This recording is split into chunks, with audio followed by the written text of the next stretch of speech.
No, some Christmas carols. Hi, it's got to put you in a good mood to have a few Christmas carols happening. So for those that have just come in, you've missed out on the Christmas carols, but welcome and happy holidays all. We're getting so close now. The countdown is definitely on without a doubt.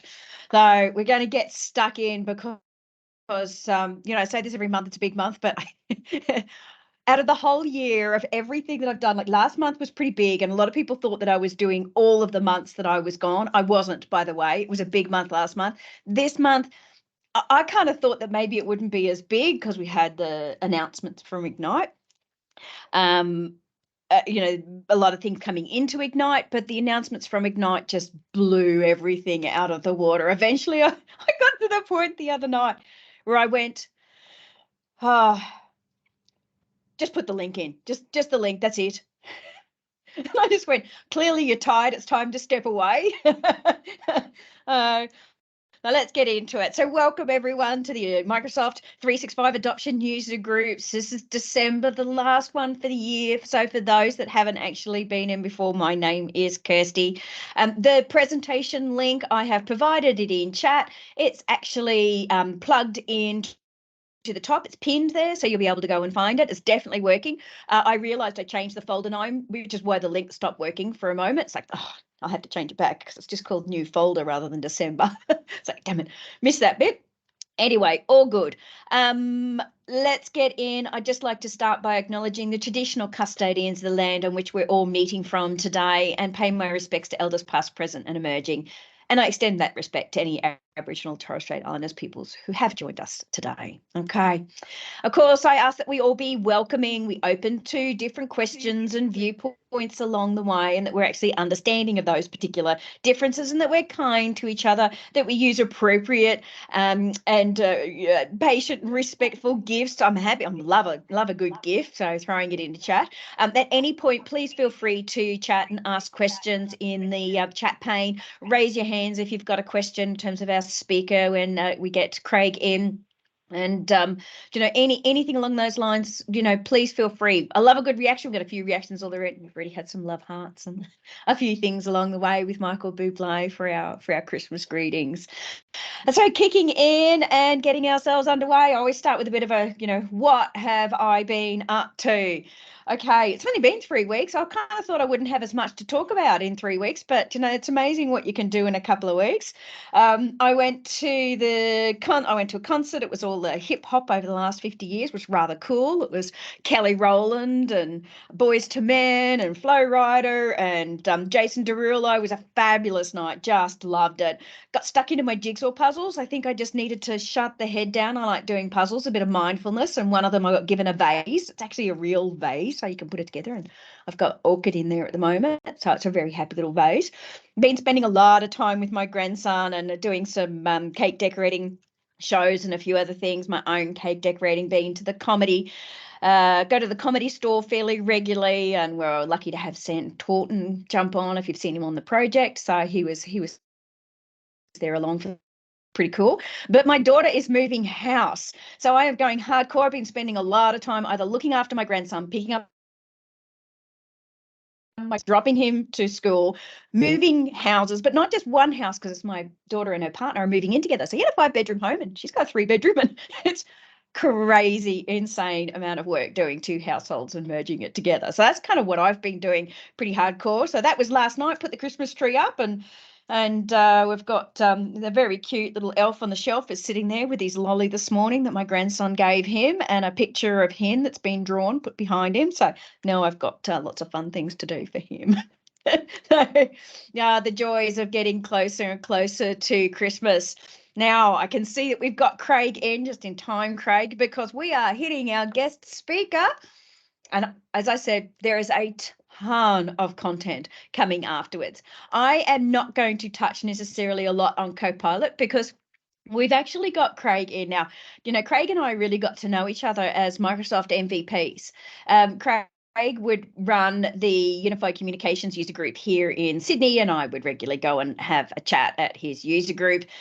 He now works for Microsoft. He is the senior Copilot and Microsoft Teams subject matter expert. Then he went and moved to Brisbane. I'm a Queensland girl. Gotta love that. Go to Queensland.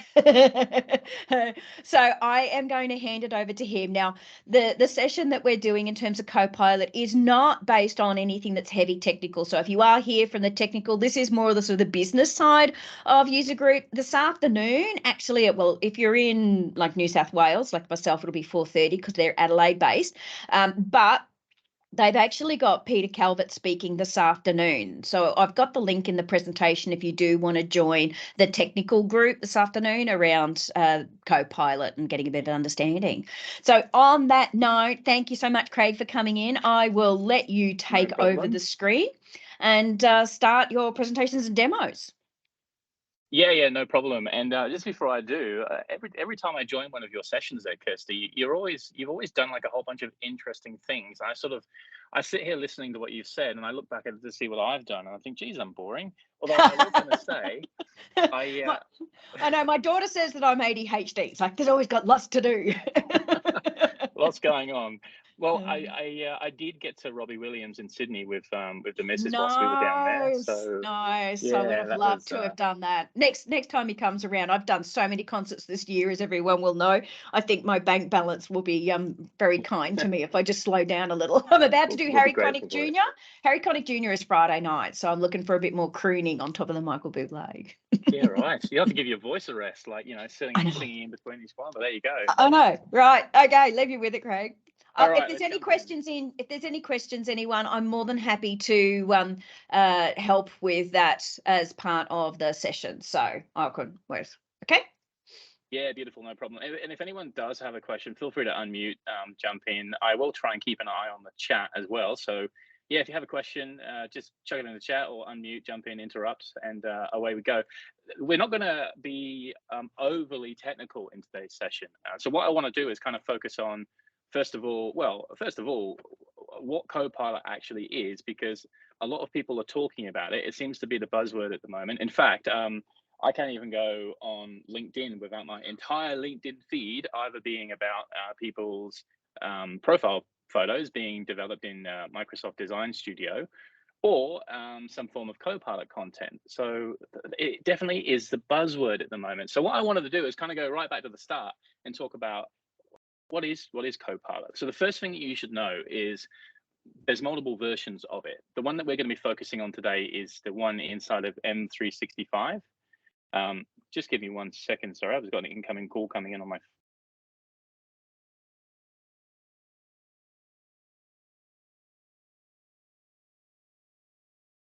Time to put them on mute. The joys of an incoming call. It would have put him straight on hold, because if it was coming in on Teams, it would have pretty much had kicked him out. He'll be back in a minute for sure.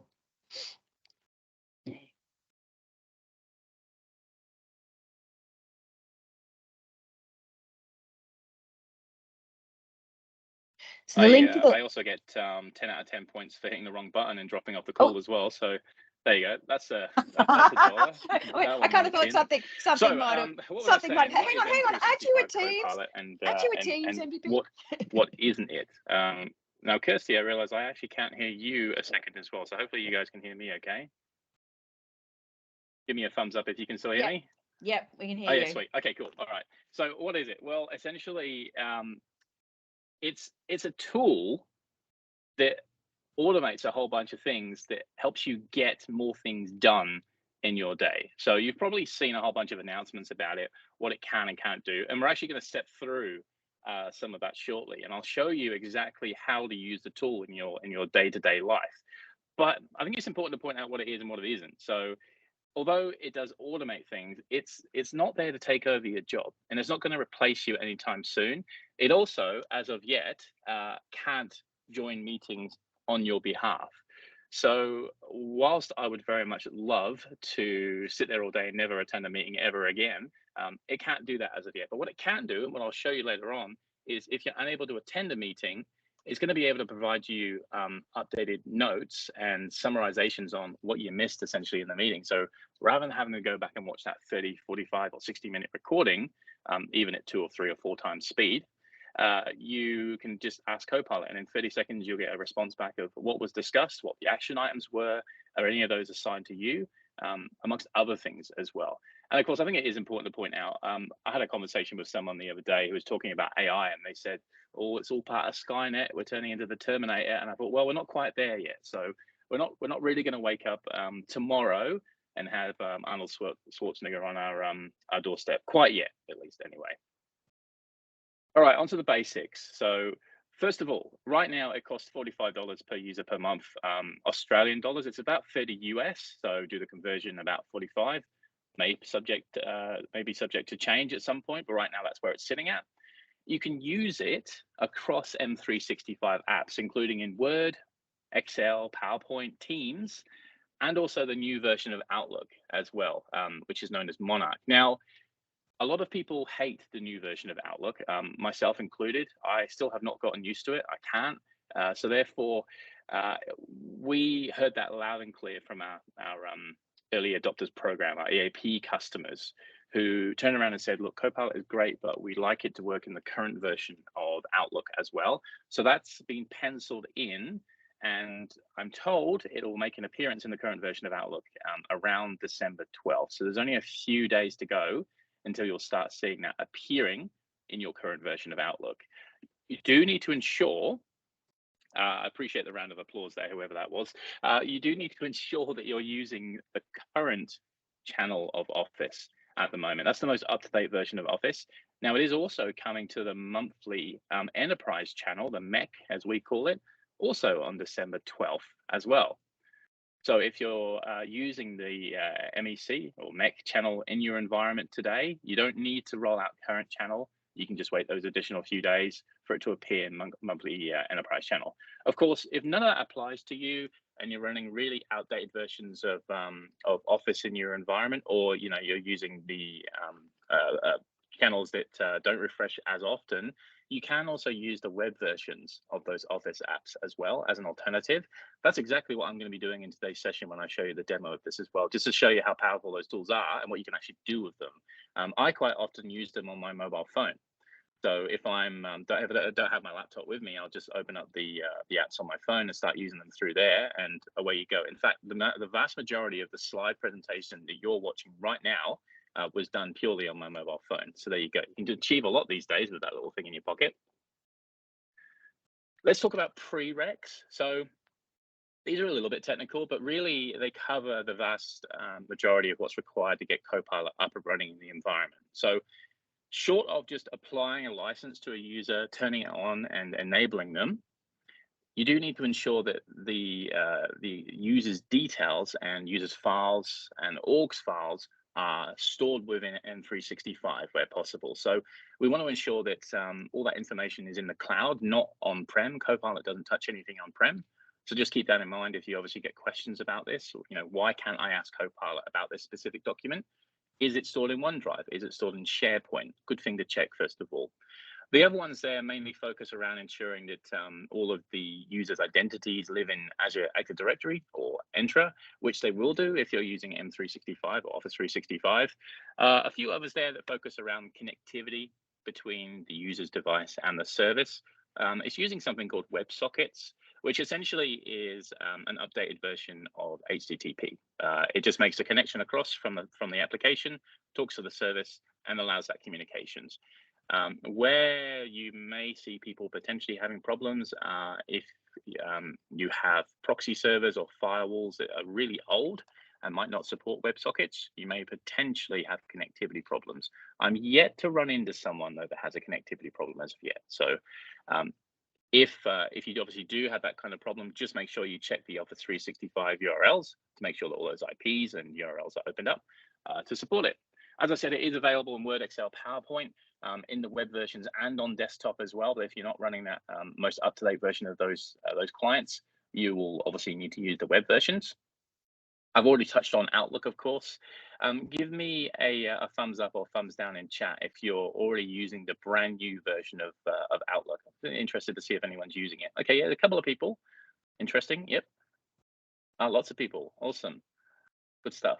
So yes, look, some people love it, some people hate it. I'm slap down. I'm right in the middle of that conversation. So I love certain things about it, and certain other things drive me crazy. So it is potentially a barrier for adoption of Copilot right now. But as I say, don't be too concerned about that, because in just over a week's time, that will no longer be a problem, and people can continue to use it in the current version of Outlook.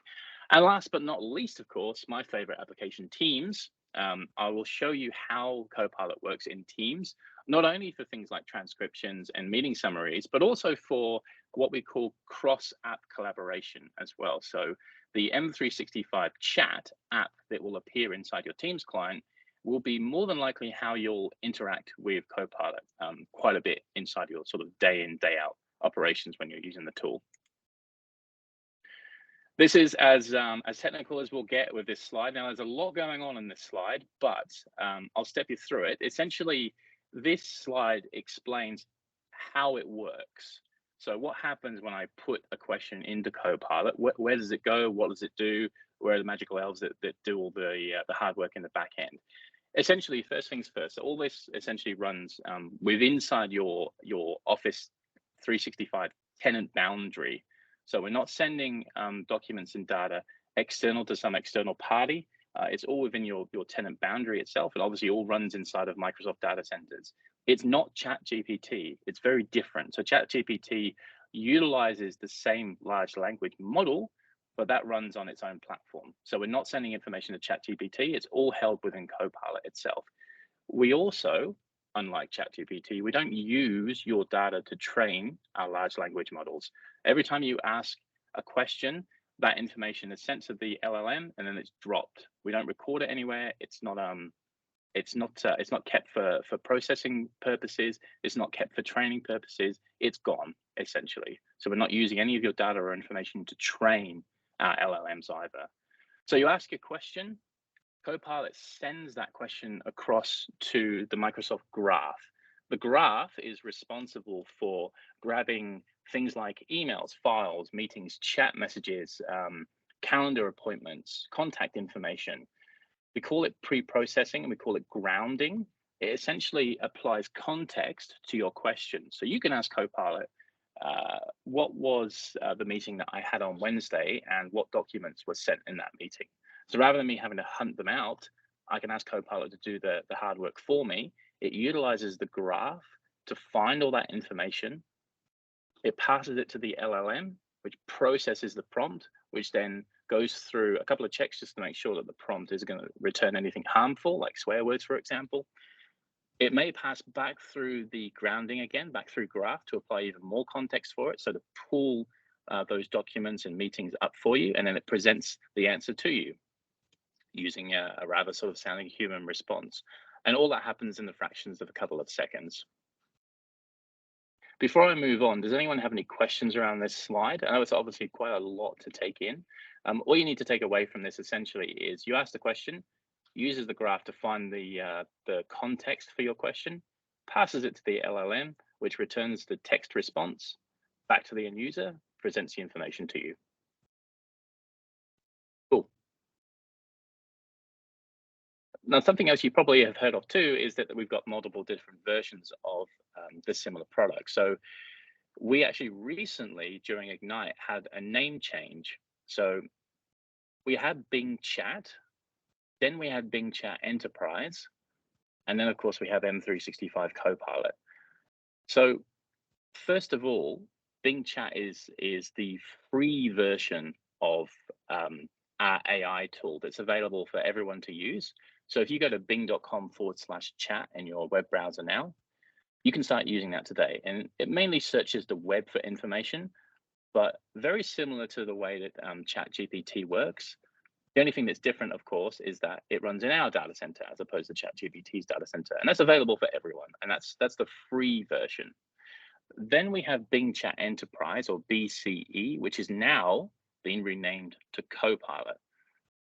Now that's free so long as you've got an E or an A or an F license that you sign in as. And if you have a work account with Office 365, you're going to have one of those licenses available to you. So when you sign in at bing.com/chat, you'll see two options there. You'll see one that says chat, and you'll see another one that says work. Using the Copilot version, or the Bing Chat Enterprise version of that, enables you to do a few additional things like read web pages and documents there on the screen, but it also enables you to secure anything that you ask the service as well. Again, we don't use the information there to train the models. We don't maintain any of that information at all. The very moment that you ask that question and the response has been returned to you, it's gone. It's not written to disk anywhere. It's only stored in memory for the time that you asked that question. So it's a very secure service. And as I said, it's free now as well. So previously you had to pay for it. It was $5 per user per month. But Bing Chat Enterprise is now free. And everyone on this call should now have access to that. So if you were to, during this call, go to bing.com/chat, you will have access to that tool. Then we've got the paid version, which is the M365 Copilot. That's what we're focusing on today and what I'll be demoing for you in a moment. Very similar to the other two, but as I said, it also has access to your tenant information. So you can ask it questions like, as I said, tell me the document that was sent in a meeting yesterday, or who was on the call yesterday, summarize the meeting for me, those kinds of things. And it can also generate content based on other bits of content as well, which I'll demonstrate for you too. So they're the three different versions of AI. The two ones that you're going to be interacting with the most in your day-to-day lives will be the free version of Copilot when you sign in, and also the M365 Copilot that you start using through Outlook, through Word, through Excel, through PowerPoint, etc. Cool. All right, I think that's enough PowerPoint for the moment. Let's jump over to this other screen over here.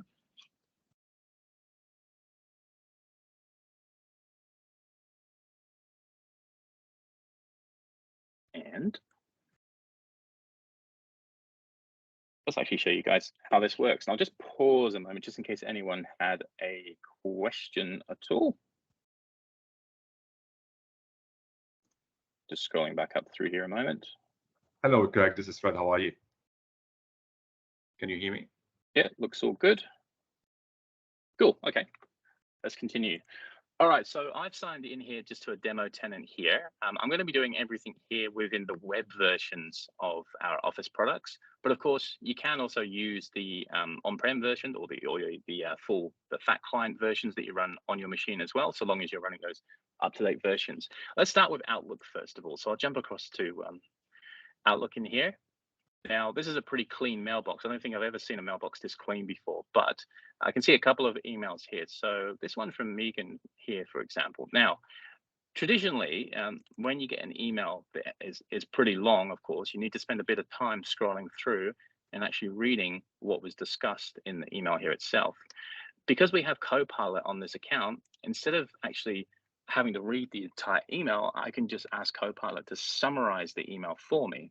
So it's going to go ahead and read the content of the email and grab the key points out of it, any decisions that need to be made, and any action items that I may need to take as well. So it summarized the entire email thread there. And of course, that's a lot quicker to read rather than going through the entire email chain. But we can do one better as well. So say, for example, I'm happy with the summarization that Copilot has given me. I can give it a thumbs up, which provides us with feedback, and I can give further information here if I want to. Of course, if it got it really wrong, like embarrassingly wrong, we call it hallucinating sometimes, where the AI essentially makes things up. It's getting better and better and better all the time. In fact, now I think GPT version 4 hallucinates less than 1% of the time, which is obviously a lot better than where we've come from. But if it does get it really wrong, you can thumbs it down and provide feedback if you wish. Say, for example, I'm happy with that. I want to go ahead and reply, so I can reply. And of course, traditionally, I'd go ahead and just start typing in this box here, but I can also use Copilot to draft my reply as well if I want. So I can go ahead and draft a reply. And I can say, I would like to write an email that says, thanks very much. Looking forward to it. I can change the tone and the length of this email too. So My responses are pretty casual, but I can be more direct or neutral or more formal. So let's change it to be more formal, or perhaps make it a poem. Why not try and make it a poem? And let's make it in medium length. So using just these keywords here, we'll go ahead and hit generate, and that will actually generate a draft response to this email for me. So we'll see what it comes up with. Okay, very interesting. Hi, Megan. Thanks for your kind words and your enthusiasm. Your ideas was awesome. I agree with your vision. Okay, so not so much of a poem per se, but it's definitely struck a chord there, perhaps. So, as you can see, it's totally possible to generate interesting responses with here. We can, of course, regenerate this if we don't like it as well. So I can hit the regenerate button, and it will have another go. And of course, we can give it a different prompt as well if we don't like the response it's given us too. But you can see here, for example, it can generate some interesting responses here, which of course we can go ahead and say keep it, pops it into the email here, and then we can go ahead and reply back to Megan if we want to. Of course, we are given a warning just saying, hey, it may be a good idea just to have a quick read of this content if you've been too quick to hit the send button over here. So just be aware that it may be incorrect, but have a look at it first of all, make sure it's correct. And if you're happy, hit send. So I'll go ahead and hit send on that. Cool. So that's summarization in Outlook, first of all. Let's jump across to Word next. So I'm going to go ahead and just create a new Word document here. I'm going to go ahead and create a new blank document. Now, the hardest thing to do with a new document is to get started, I find. Once you have a flow, it's much easier to add to that. But I personally find putting the first couple of words down on the document is probably the bit hardest. So we can actually start drafting with Copilot now. So instead of me having to be specific or write exactly what I want, I'm going to ask Copilot to help me out here. So say, for example, I'm running a campaign to ask a client about their upcoming social media posts that they want to post to LinkedIn. So I'm going to ask Copilot to draft me a list of questions to ask a client about their upcoming social media campaign here. So I'm going to go ahead and hit generate, and we'll see what it comes up with. Of course, I could have asked this anything. I could have asked this to come up with a list of suggestions for bands for Kirsty to visit next year, perhaps.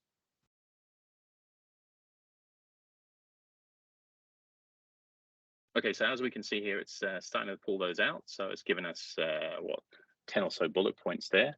I can, of course, update this prompt as well if I want to fine tune this. If I'm happy with it, I can go ahead and keep it if I want as well.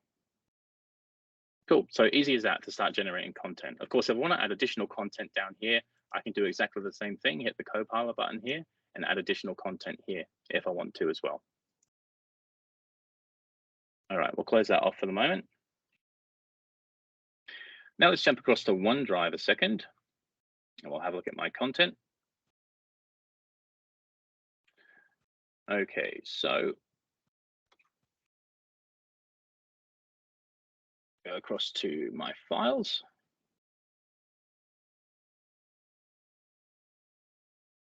Wait for this to load a moment.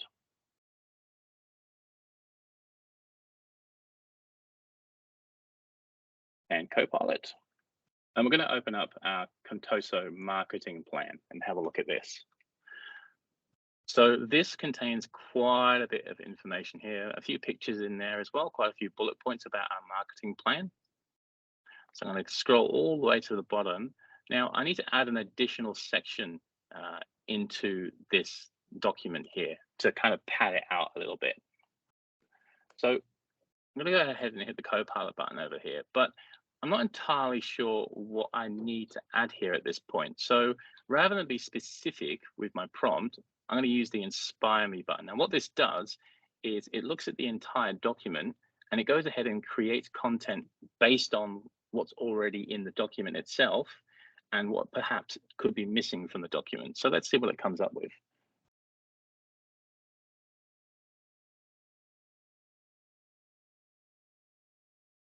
Okay, so it's identified that we need to add a SWOT analysis table here because the above section here has mentioned that the following table summarizes the findings, and it's gone ahead and created the SWOT analysis table here all by itself.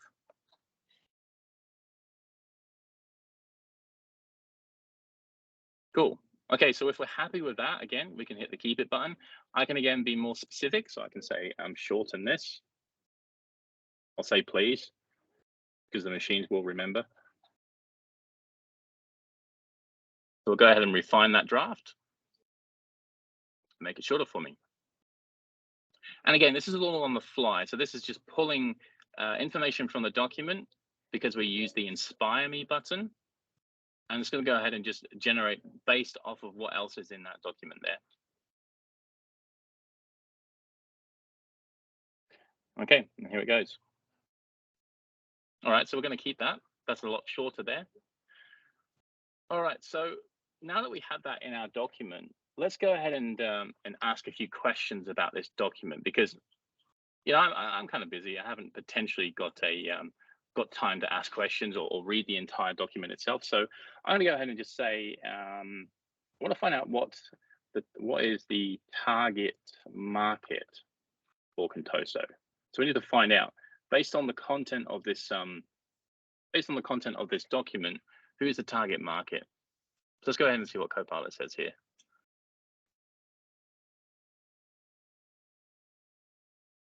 So again, it's going to scan through the document.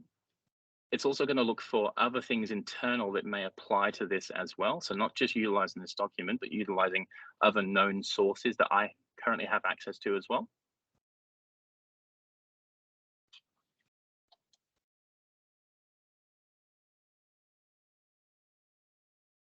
Cool. Okay, so it's given us a response there based on the content within the document, and it's picked large enterprises, mid-sized startups, etc. Right? But I want to get more specific here. So I'm going to ask it to summarize the document. So rather than me having to read the thing, I'm going to ask it to summarize it for me. Go ahead and hit send. So again, just like we did with the email, it's going to go ahead and scan the entire document and then provide me a short summary on exactly what the document is about.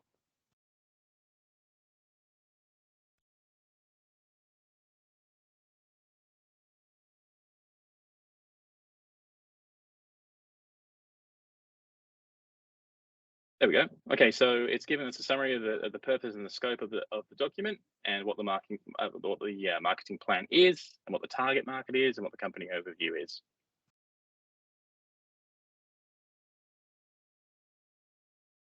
Cool, and it's still going. So of course we can stop it from generating if we want to, but it's going to go ahead and obviously look at each section of the document and try and summarize it for you. Of course, I can shorten this again if I want to. So if I feel that that's too long, I can ask it to shorten that if I wish. But I'm pretty happy with that response. So at this point, I would like to send this across to a customer in an email form. So I'm going to ask Copilot to transform this into an email. So we'll go ahead and hit go on that. And so that will go ahead and grab all the necessary details from the doc and should, in theory, write an email for me. What I should have said at the start too is obviously because this is a live demo, of course, and this product is essentially still being worked on and still being built. Not everything is perfect all the time, but I'm finding here the more demos that I do for customers, the more I'm finding that it's getting things right first time, which is very promising.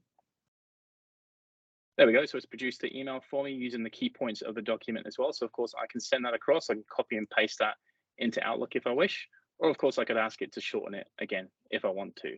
So it gives you an idea of potentially the generative abilities of the tool to be able to summarize documents, transform them into different formats as well, obviously to assist you with being able to send this information to a customer rather than having to manually copy and paste or within your own words after consuming the document. Write an email and share that with a customer. So potentially saving some time there. I'll jump back across to OneDrive though, because there is an area where I spend a considerable amount of time, and that's in PowerPoint. So let's open up a new PowerPoint slide here a second. Now, I create a lot of PowerPoint decks. I'm sure there's quite a few people on the call that could appreciate that as well, including Kirsty, who probably does exactly the same thing too. So we've got our marketing material there within that doc, but I need to prepare a slide deck for a customer to present that information because they're not going to want to read probably through that 3 or 4 or 5 page doc. So rather than me spending time in PowerPoint creating those slides, I'm just going to go ahead and use Copilot to do it for me instead. So if I hit the Copilot button over here, just wait for this to load a second. So I want to go ahead and create a presentation from a file. So I'm going to use that button there. Now it's going to ask me for the link of the file that it needs to go ahead and create the presentation. So I'm going to jump back across to here. I'm going to grab my Contoso marketing plan. And all I need is the link for it. So copy link. There we go, copy. And we'll jump back across to PowerPoint. We'll paste the link into there and we'll hit go and we'll see what it does. So this will take a few moments to work through this, but what we'll hopefully see is that PowerPoint will start producing slides, useful slides from that information that we've provided in that document, as well as meeting notes as well. So essentially this content will be ready to share. So we'll see what it produces in a moment.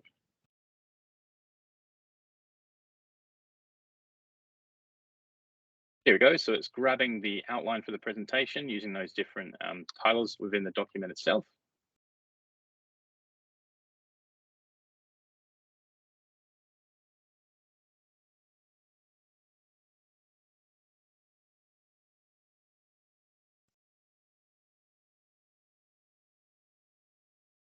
Looks like it's in the process of drafting it, so we'll see what it does.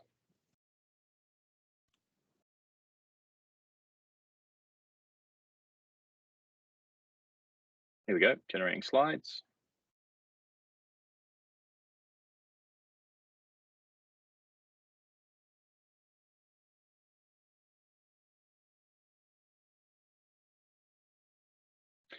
Of course, at this point, I can be sat here just sipping coffee as it goes ahead about and does its thing for me.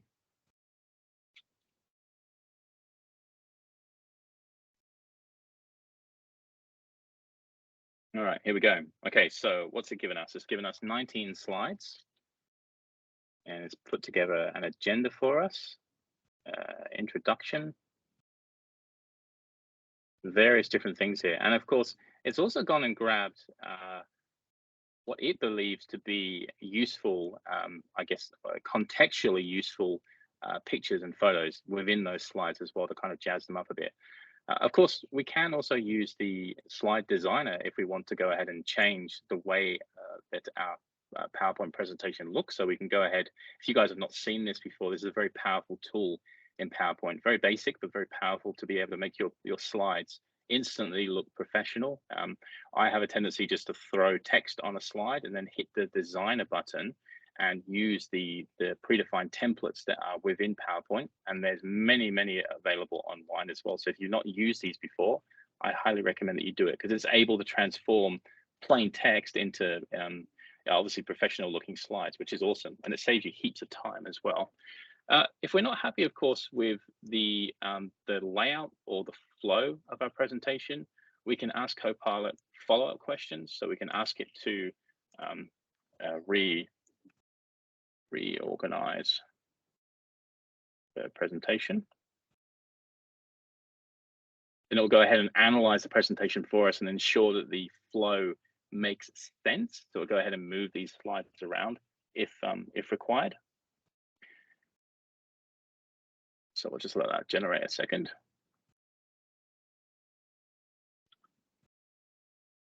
Now, Kirsty, there is one last thing I just want to show as well, just in Teams. I'm not sure how much time I have left.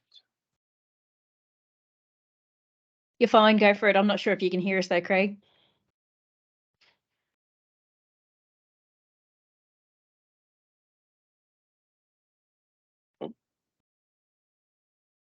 Not sure if you're talking, but I've got no audio on my side for some reason.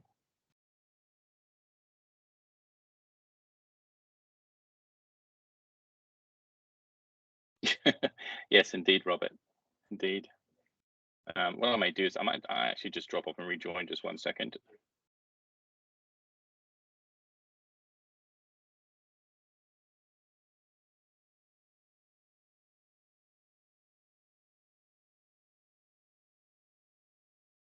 There we go. Hopefully that's improved things.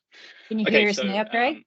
So Can let's you hear now me? reorganize this I don't to think you make can. sense of the presentation. And you can see it's also added some slides here as well. So it's added a marketing plan, budget, etc., SWOT analysis in the slide deck as well, because it believes that makes more sense. Of course, you can go through and analyze each of these slides and delete them if you wish.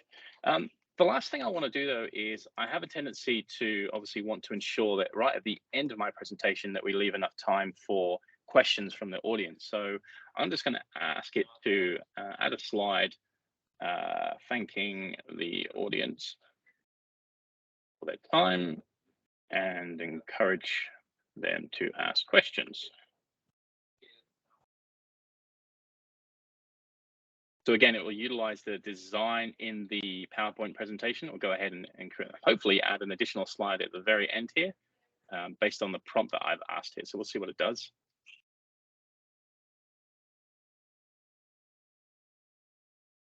Cool, there you go, a slide on the fly. So you can see, very powerful to be able to essentially make changes on the fly to PowerPoint presentations, add additional slides, as well as create entire PowerPoint decks just from Word documents or other files as well, like Excel files, for example. So I could potentially, of course, you can save yourself a lot of time with this. I have been using this on and off now for a little while, and I'm finding myself saving heaps of time just purely generating useful PowerPoint slides from other bits and pieces of information, and of course playing around with it as well. So yeah, have a play when you can, and see how it works for you, of course. The last thing I want to show you is in Teams itself. We'll save the best to last, of course.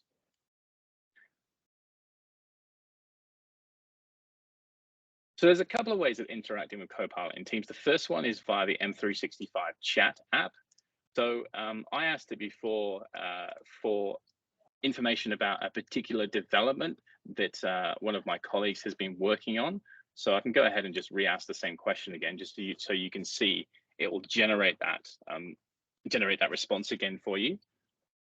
So you can ask this all kinds of questions. This is what we refer to as our cross-app collaboration inside of this tool here itself. So I can ask it questions like, summarize an email from yesterday morning from Rishi, for example, and it'll go ahead and grab that information from the email and summarize that for me. And then I can ask it to for example, tell me the last time that I worked with Rishi on a customer and who that customer was, for example. It'll go ahead into my calendar and it'll grab that information for me and present that information here. So of course, it's able to work across applications as well. So not just within the Teams boundary, but across the whole M365 stack.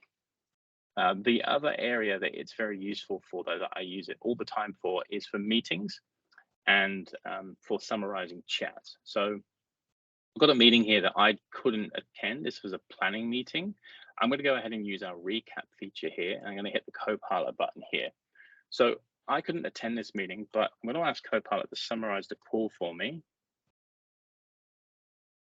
And we'll see what it comes up with. So rather than me going ahead and having to watch that recording for that session, Copilot's going to go ahead and have a look at the transcription of the meeting, any action items, and it's going to go ahead and summarize that for me, hopefully. See what it comes back with.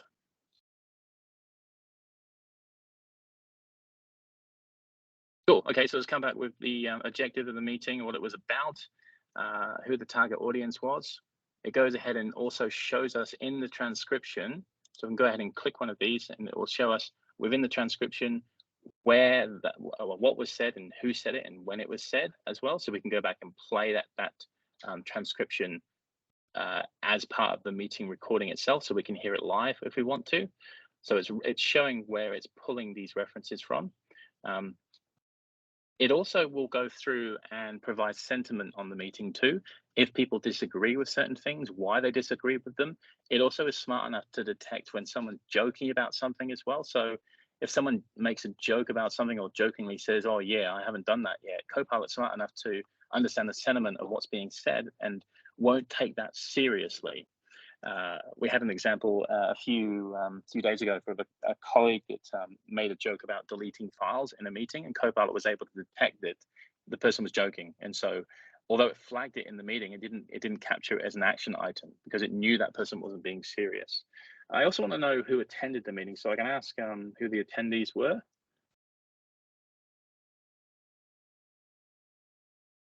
want to see if my manager Adele attended this meeting. So I'll go ahead and see who actually attended and what their roles were. So it gives me the list of people that attended. It will listen to people announcing who they are on the call and what they do.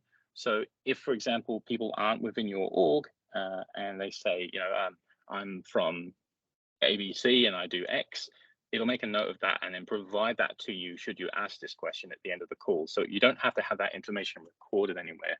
I can also ask it if I have any action items assigned to me.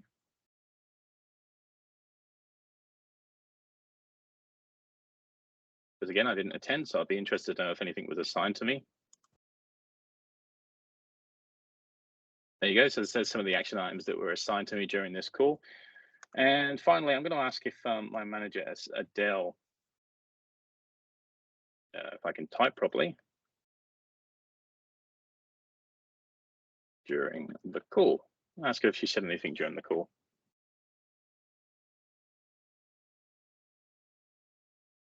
Nope. Cool.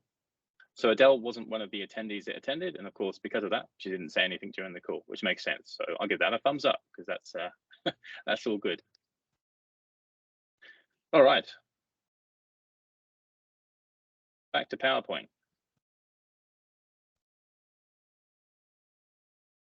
So onto resources, and I realize I'm not sharing the full deck, but hopefully you guys can see this. If not, I can share the deck afterwards. Just in the interest of time, of course, so we've got time at the end for questions. A couple of things to make note of, first of all. So if you want to have a play around with some of this stuff and start learning about how it works within your org, check out the Copilot Labs, first of all. Now, today, this is just a source of prompts to get you and your users started. So it doesn't provide you access to Copilot today, but it is a good way of having a look to see the kinds of questions that you can start asking Copilot to get useful information out of the tool. Some of the really interesting things I've heard customers do in their environments that have started to adopt Copilot is to have like gamified the rollout. So have people share what best prompts and best practices they found work really well and what the results turned up. Were they hilarious? Did they hilariously fail? Did they work? Share them in team meetings and get people interested in using the tool and perhaps saving time. So make a note of that, aka.ms/Copilot Lab. First of all, you do need to have a Copilot license to access that today. That may be subject to change though, so just pop that one in your favorites and keep an eye on it. It's very useful to have. The other one is the Adoption Materials Hub. Now I'm sure Kirsty may share this one too, but /Copilot Adoption, that has all kinds of materials in it that you can not only distribute, but you can print, you can share, you can customize as well. Not just for end users, but for IT administrators as well. For anyone that's rolling it out inside of the org, definitely check out the Adoption Hub. Now, I appreciate we've got 12 minutes left. I know that Kirsty's keen on sharing some content. I'm just going to have a scroll back through the questions here a second to see if there's anything we missed. Yeah, cool. Okay, so I can see a question about the recap notes. Are they accurate? So sometimes voice recognition software doesn't catch everything. You're 100% right. It's never going to be 100% accurate, but it is getting better over time. So a year ago, obviously, when we started playing around with recap, it was hilariously inaccurate. Now, I would say that 99% of the time it gets it right. It's never going to be 100%, which is why obviously it's always a good idea to have that recording there too. But it's definitely getting better. So I would strongly recommend always obviously referring to it. And obviously if it has got it hilariously wrong, just refer to the recording. And there's another question here from William. Is there a date where Copilot Labs will enable org prompts to share within the org? Yeah, great question. So William, as of yet, no, there isn't. However, again, what I would suggest you do as an org is gamify it. So create a page internally, either in Teams or SharePoint, wherever you want to run it, or even on Yammer or whatever you use internally, and share some of those prompts. So ones that work really well, and then other ones that haven't worked so well. So yes, a lot of people are doing that, and they're finding some good success through sharing those prompts. So yes, all right, I'll stop talking at the moment. So if anyone else does have a question, feel free to come off mute and jump in. Although I'm not sure if my audio is working, so that may not work. I don't think it is either. I don't think your audio is working. Doesn't. I obviously need a new headset.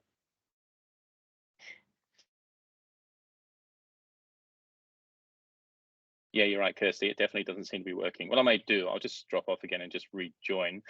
I could try unplug and plug in back in, but they're Bluetooth, so that's not going to work, unfortunately. But what I can do is I'll just drop off a moment and rejoin.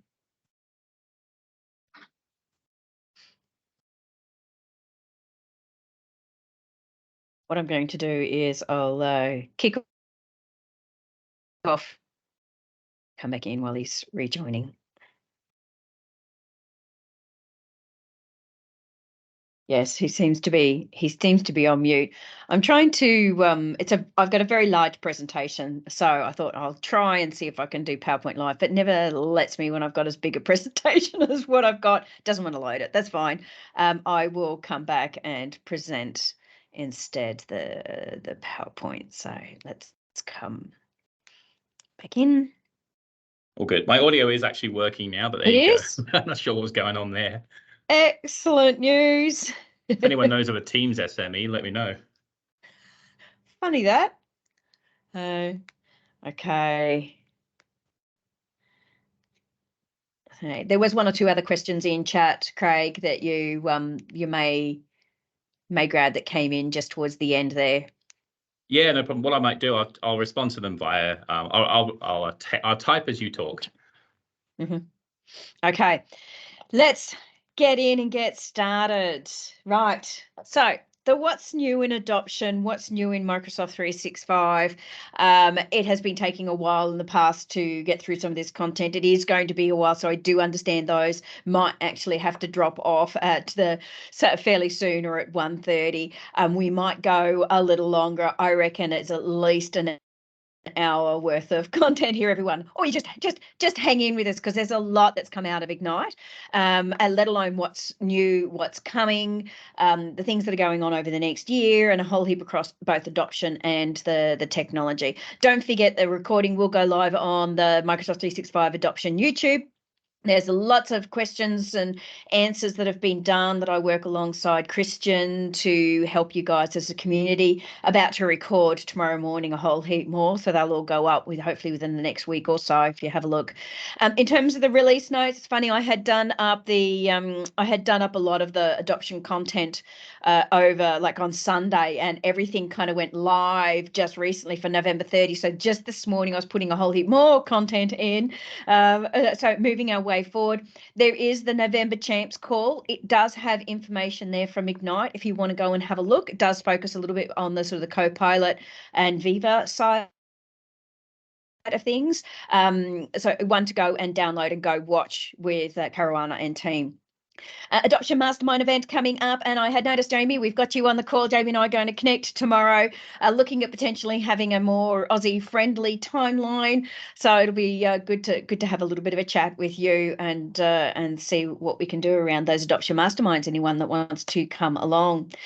Okay, so there's new custom backgrounds that are going on in the gallery, lots of Christmas ones. So really looking forward to seeing some of those backgrounds. As I've got a couple that I've been playing around with already, and I've got one of them that I've dropped into the presentation. So Mr. Clippy, I used one of those for the very first screen when I was introducing you to some music. There is a community spotlight that's actually gone up with Tanya. So she is an adoption specialist at BMO. It's a good one to go and have a little bit of a read of. Go and register if you want. If you want to get more details around Copilot across the Microsoft Viva suite, there's a whole heap of them that have gone live on the adoption site. So you can go and pick and choose the topics that you've got an interest in, and you can stay up to date with those coming forward. Microsoft Loop has a new adoption page, so really liking that, and I know that Darryl Webster will love it, being a bit of a specialist across the Loop space. If you're not in his user group on LinkedIn, there is a session coming up very soon if you want to get across it. But a ton of great content. It's got links now into things like YouTube. Where's the help? I'm going to talk a little bit about the guides just in a minute, and there's a guided simulation. These are things that I particularly love. So the day in the life of guides, there's the product manager, consultant, and engineering guides. So the day in the life of. They are the three new ones that have now gone up. There was originally the sort of manufacturing, marketing, and retail. So three have gone up now. So I do like those if you want to have a look at the day in the life of guides.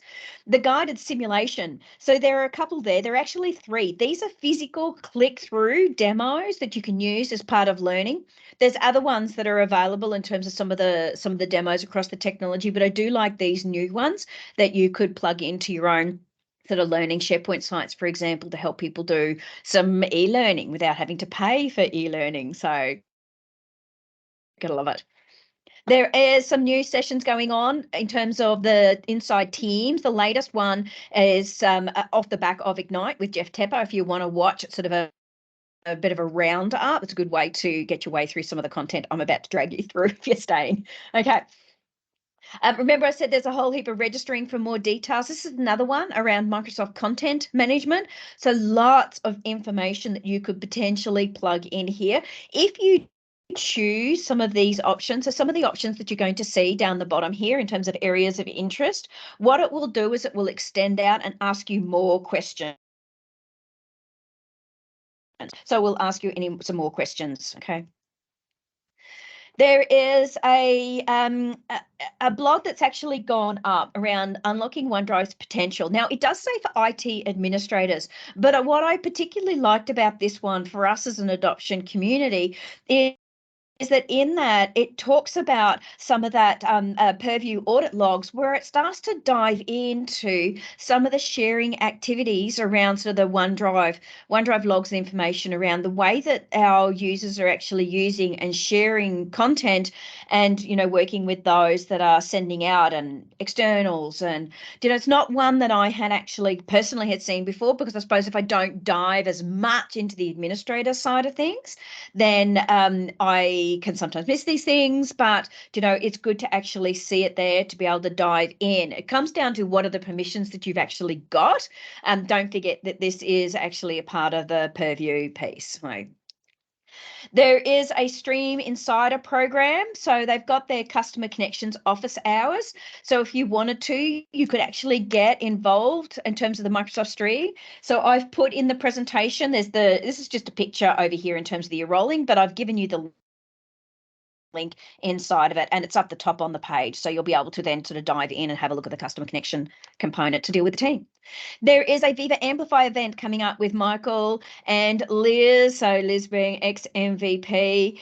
Michael has been around for a little while. He's moving over into the Viva Amplify from the Engage, and he was the community manager. He sort of moved through a few roles. That's coming up very soon. It's only in a couple of days. It is going to be at 5 a.m. I know, right? The joys of dealing with the Seattle team. But if you're keen, it'll be going through things like the licensing, campaigns, publishing, and some of the reporting. You can download that calendar link, and then that way, and I've dropped that in here as part of the registration for you, so you can download the calendar link in the presentation, which is in our chat. Okay.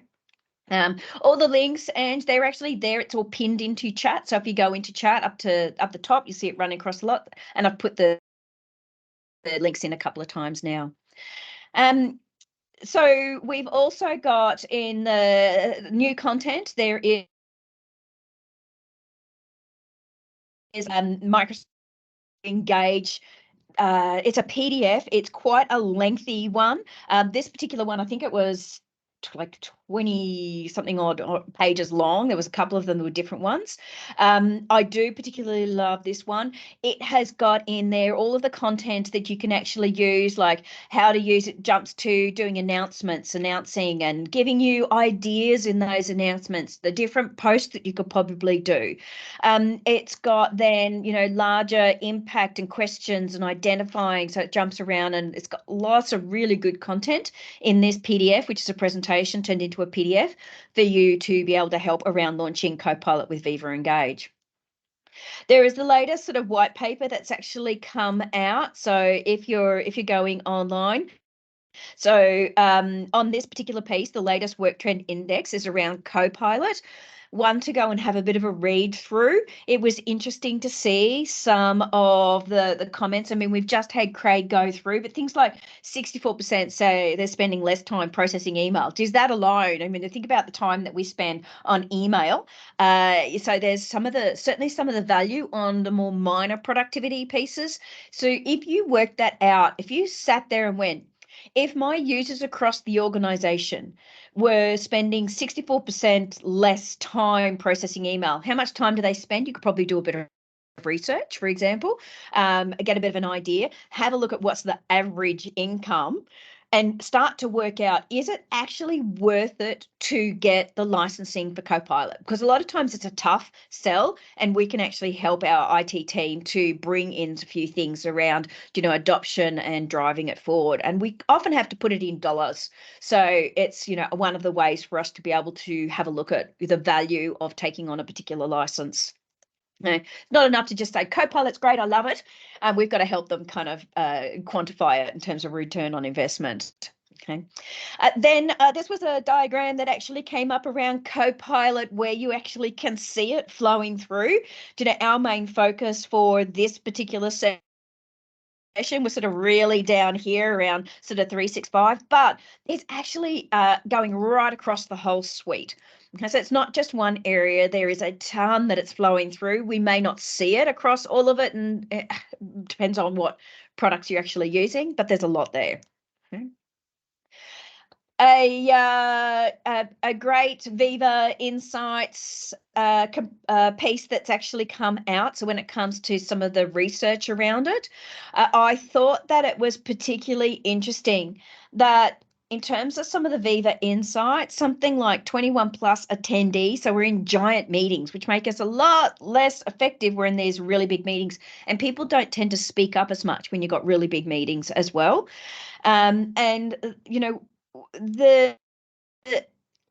There's this whole trust autonomy piece where 85% of people are spending an awful lot of time where their senior leader are actually also in the meetings with them on these large, and it's just getting big. So therefore we're not empowering our employees because we've just got our managers all so it's rather interesting, some of the insights in terms of the leadership team, what's actually going on for them, and that they are managers are generating 3 times more meeting hours than, like, just there's so much stuff in there. Go and have a read, it's really good. Okay. Rishi, I saw you were on the call. Is he still here? Where are you? You here? Just get him to come off mute. See if he's gone. He might be just hanging around. He's gone. Damn it. I might even see if I can get Rishi to come back in the new year. So he's got a new mocker piece that's actually come out, and it's around the guide around attention management. So it's the leader's guide around attention management. It is 23 pages long, this PDF. It's got some fabulous content in there, including some formulas on how you can actually work with it.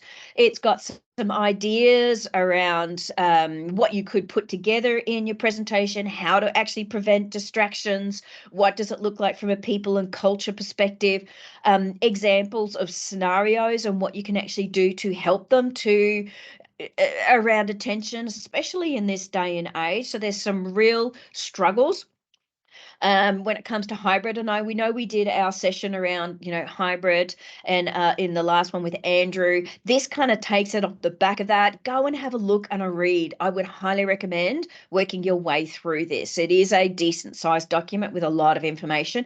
I'm meeting up with Rishi on Monday. I'll need to make sure I've poured over it a couple of times before I get on the call with him. We're going to talk about education across this space. So an interesting one to look at moving forward. Okay, now let's have a look at what's going on in 365. That was just some of the adoption stuff. Okay, are we ready? I know, are you with me? So a lot came out of Ignite. I mean, that's an understatement. A lot came out of Ignite. I've put in the book of news. So if you want to have a look through some of the stuff that came through on the book of news, the real core focus, there was an awful lot around SharePoint Premium. There was a massive amount around Copilot. Lots around Teams, Teams Premium, really, more than anything. So that was really around Teams Premium and what was actually the focus there. They are the three core things across 365 that I suppose I'm going to touch on from Ignite, let alone some of the what's new. A few of the core things that have come in. Now, I'm scattered I kind of played do I just put all the Ignite stuff first, but I went, no, I'm going to put it in with each of the topics like I would ordinarily do under SharePoint. So I've integrated it through the presentation, everyone, just so that you're aware what I've actually done here. Now, first one is we're starting to see that integration of Clipchamp coming into play across Microsoft 365. So the app is now available on that left rail. When you go and click on the apps launcher, you're going to see it in there. And if you go in and click through, it's under, all apps. You're going to see Clipchamp is now in under all apps. Plus, as you create content now, you're going to see it start to flow through into some of the stuff that's around what's new, what's created and recent. So we're seeing that integration flowing in. There is a view now in grid format, so it can present thumbnails for you to be able to easily find your information. So liking this grid format, it really kind of helps words. It depends on the type of individual you are, but we have a 76% better recall if there's a picture that's actually involved. So it will help you to find things when you've got lots of words. So that's just a new grid view.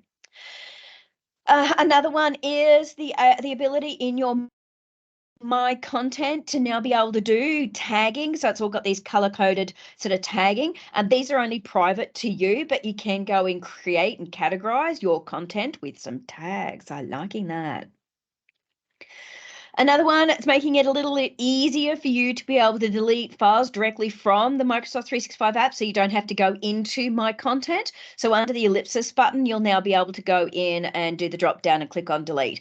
The other thing is be a little careful, because if you're going to click download, you might accidentally click delete with it being so close together.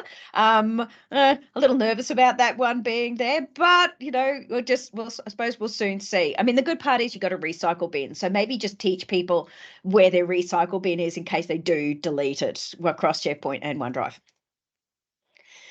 There's always the, what's new going on. Of course, the main core focus is very much going to be around Copilot and what that actually looks like. So the Copilot in our Teams meeting without the transcript retention has come into play as part of this piece.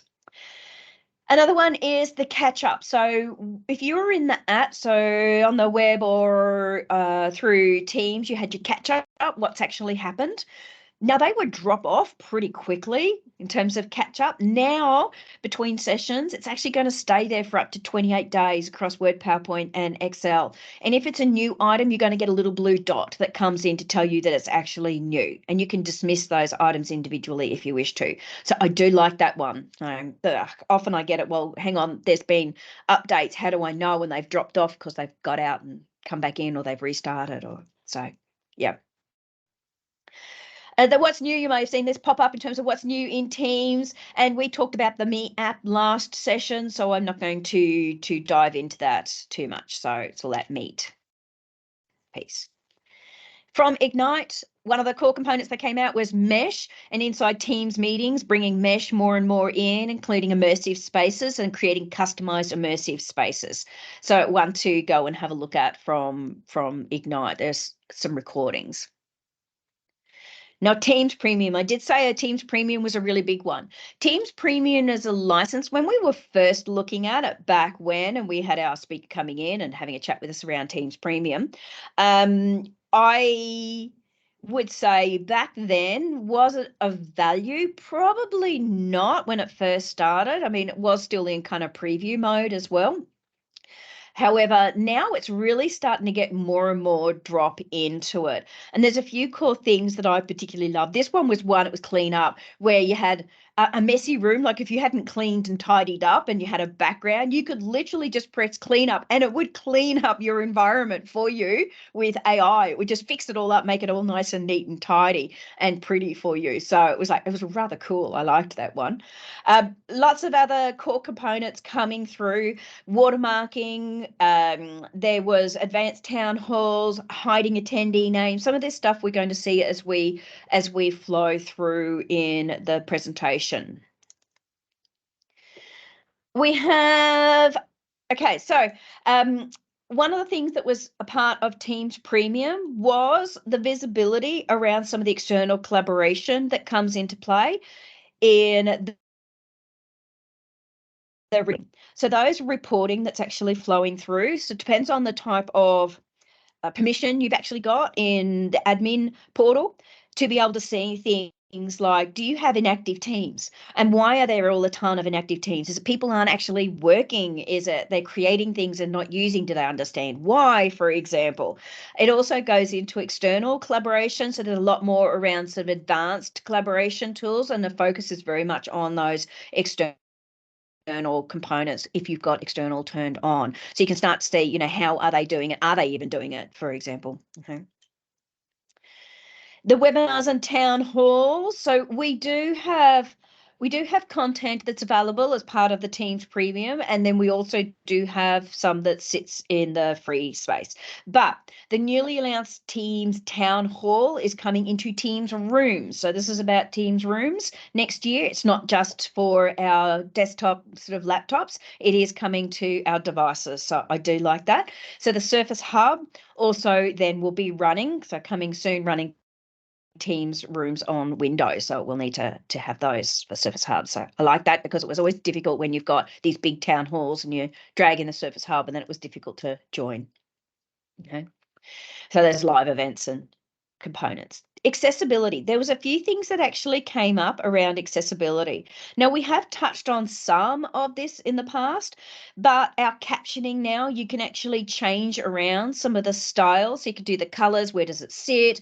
You can now scroll up and down. So if they can't read quite as fast as the flicks through, they've now got the ability to scroll up and down.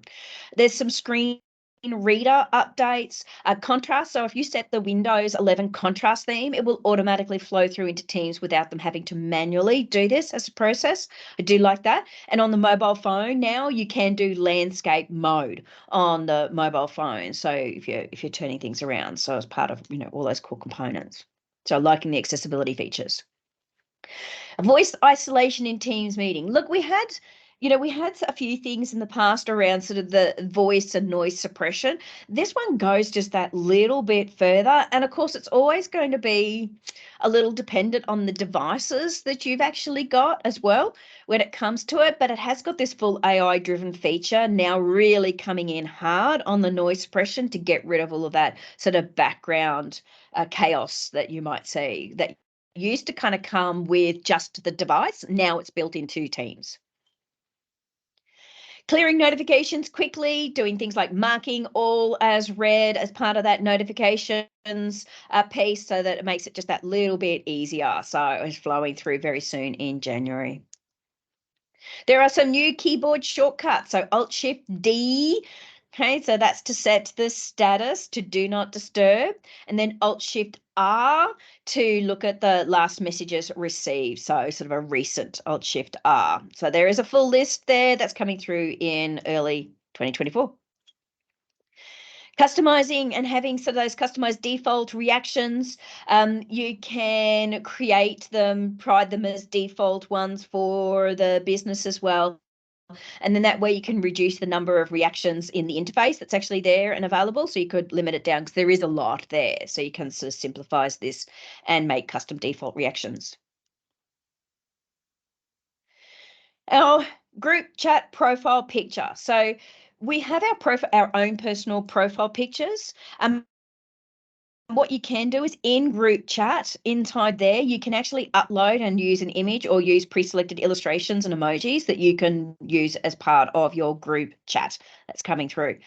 Then managing the teams and channels. If a channel isn't active anymore, it's changed where it actually sits. So when you click on the ellipsis button for your channel, you'll have now the managed channel and you've got directly there, archive and delete. It's kind of not hidden underneath the, going right into sort of the back end managing of the team. So it's available now directly in that channel.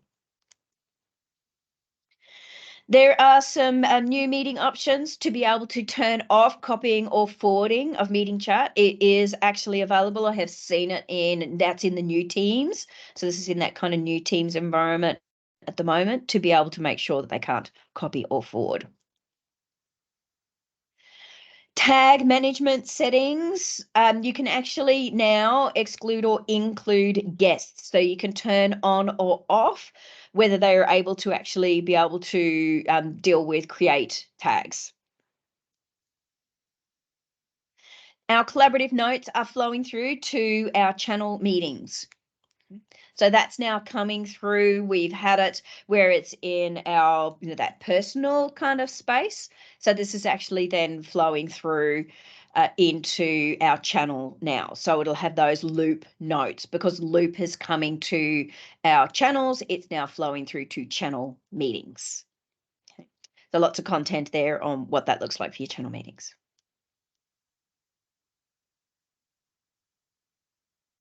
Collaborative notes also flowing through to our mobiles as well. So you can also view, edit, and create the collaborative notes from your phone. A lot of times in the past, it was you could view them, but you couldn't actually sort of view, you couldn't actually edit or create. So it was often, it was a limitation of being on the mobile phone. So it's good to see that actually flowing through.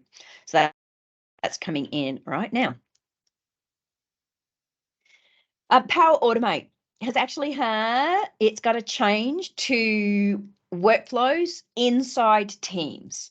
Okay, so it's merging the two together because there was a little confusion around what was workflows and what was Power Automate. So now it's just being called workflows to simplify it. After all that education that we've done, it's kind of going, here we go. As we said, there was comments a little earlier, as quick as we've got a name, the name has actually changed. Yes, we've got a few of those coming up. So especially in this presentation. You can remove activity feed item as well in the new team. So these are some of the feature parodies that are coming into play. There's, some of the stuff that was there on the previously, if you're kind of going, hang on, I thought we already had that. This is about some of the new Teams features. On-demand recording feature in webinars. So this allows, and I think I might have touched on it previously around, it was coming. It's then providing the organizer the opportunity to be able to publish out that recording so that others can quickly and easily get to it. So in terms of the attendee piece, so they will receive that link in their event invite as well to be able to do, customization notifications prior. Additional team meeting templates are being added in to the Outlook Teams meeting add-in. So if you're over in Teams, you could actually go in and do the drop down in terms of creating a meeting. And in there you had virtual appointments, webinars, town halls, you had all these templates that you could actually create that came with the premium plan. So some of the plans. Now that's coming into the Teams meeting add-in inside Outlook for your desktop. So we're starting to finally see for the Outlook for Windows, it's flowing through to be able to do different types of meetings in Outlook. I do particularly like that. In the virtual events side of things, you can actually have the green room component. Now, by default, it's going to be turned on for Teams webinars. So it will actually be there. So you'll have that sort of green room and the attendees can sit there and wait in the waiting room. Now, it's going to be available across the various different licenses, and you don't need a Teams premium license now to use it for your webinars and town halls. So it's been taken out of the premium license and put over into standard. Thank you. It's one of those ones. It's like, hang on, we're doing a town hall. Why can't we do something as simple as the green room piece? So flowing over.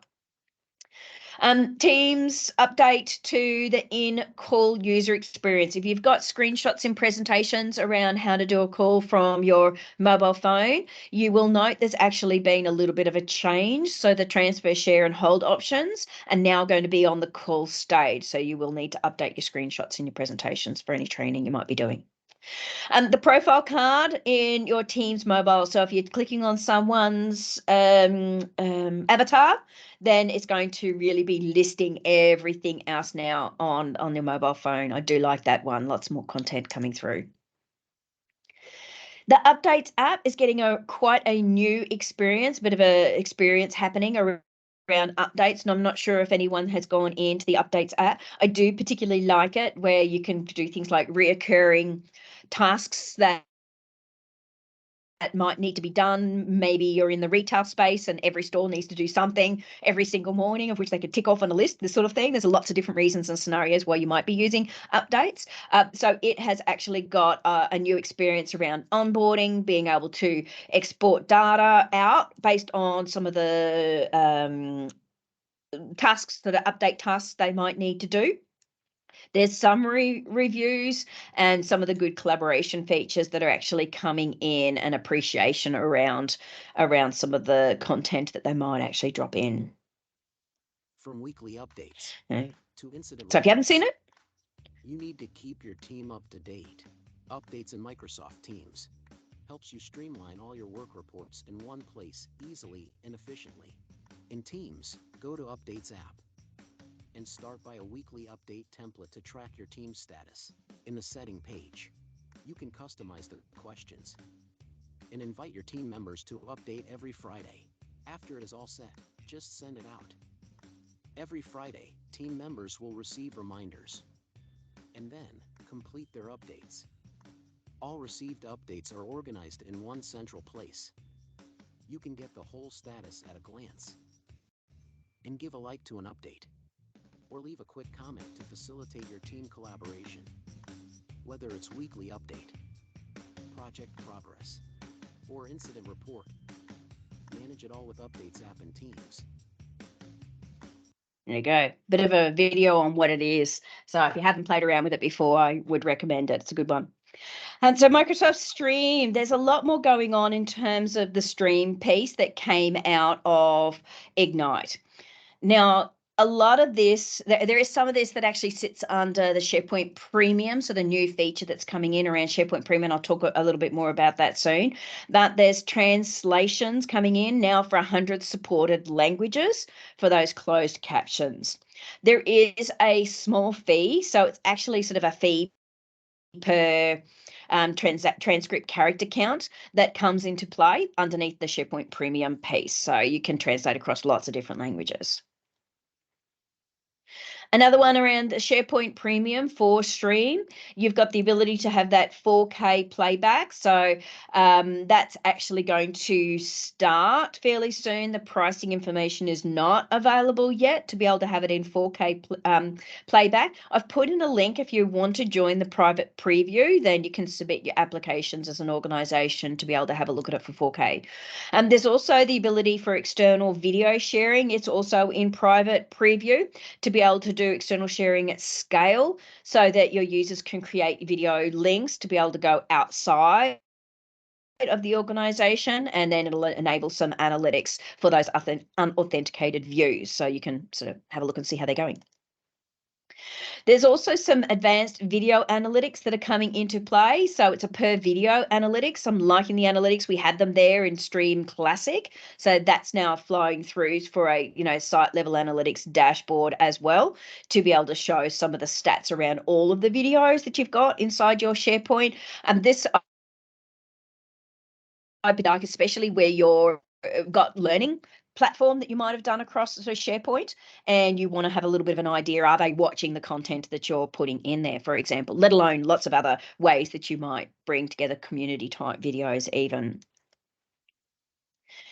So Stream, your videos can now be recorded and watched in Outlook. So it's got this whole inline component flowing through now for Stream videos. I'm particularly liking seeing those Stream links supported inside Outlook as an app. Okay. Now, if the recipients are outside and they're not, using Outlook for the web, then, they're going to have some issues in terms of that, watching. Another one, you can record the video of yourself, screens directly inside Outlook and insert that recording. So you can do it all from Outlook. You don't have to necessarily go into Stream to do it and then plug it in. You can do it inside Outlook and watch then inline in Outlook. So the inline video playback, so it is available across a whole heap of the products, but it's actually, these are the ones that it's coming soon. So coming soon in Outlook, but it is available now across PowerPoint, Word, and OneNote, let alone some of the other features. So this is more around the Office side of things. The Stream app is also now in Teams. So there's an app specifically inside Teams that can take you now to the start page for all of your stream videos. So it's collating them all together inside Teams, one place to go. And we're certainly seeing that as part of that platform of Teams, one place to be everything, to see your files, to see all your meeting updates, to see your stream videos, to see, both private, and we're just waiting now for our Outlook to come in, right? Get our mail in. Maybe one day soon. We'll see. Okay. Okay, so you can now have multiple audio tracks as part of the dubbed audio tracks flowing into Stream. This is particularly good as an accessibility feature that's coming into play. So you can kind of limit down the noise of the audio track and then have over the top of it some other audio that you might actually need. So you've got alternative audio tracks if they want to have them turned on. There is both a gallery view and filters now available on the Stream start page. So just some video thumbnails and different ways to be able to refine your filtering and create, and your based on your criteria of what you need in the Stream start page.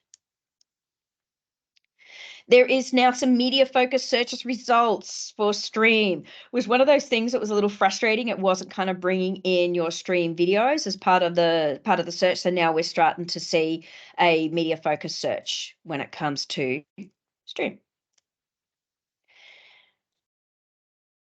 Also in Stream, you've got your video quick trim functionality, and then some interactive call outs and forms and a few other things. So you can put links in and make them actually available, and so that you can have them throughout the recording and drop them in, putting in surveys and putting in links to things. So starting to see all of those feature parity coming from Classic flowing in, which is good considering Classic is pretty much done. So. We can present and co-watch stream videos inside team meetings. So a little bit like our PowerPoint Live, we can now have stream videos. So you'll see that will be flowing in as part of the, what do you want to share? So when you do share, we'll start to see stream coming in so you can co-watch videos from your stream player. And then that way you don't have to have them saved locally or putting them on your SharePoint. You can just drive them through. Okay. So feature means that we've got, each one can sort of independently stream those videos as well. Timing is not there yet. It's coming onto the roadmap. So this is what's coming. OneDrive. So let's have a look. OneDrive. So there is an add now, an individual file shortcut. So we had folders. So we've got our files, our folders, and then there are other locations. So if the user then selects that sort of my files, and a URL can then be created, and they can have that within their my files list in OneDrive.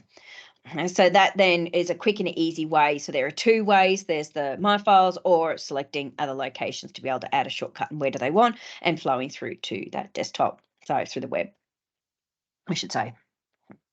Offline mode for OneDrive for the web. So that we had this was a while ago. We talked about it sort of coming in on, I think, back in April. So we're now starting to see it flowing through and coming in now on the roadmap. So it won't be, it's driving through right now. So now, can you or can't you do it? Well, it will depend on administrator sort of setting it up. Okay, so you can control. Moving things around, now that's going to be based on don't forget it is on the web and inside Teams, so that if you open up Teams, you can still see your files in your OneDrive, whether you're online or offline. If you rename, and the moment you go online, it will then just update automatically for you.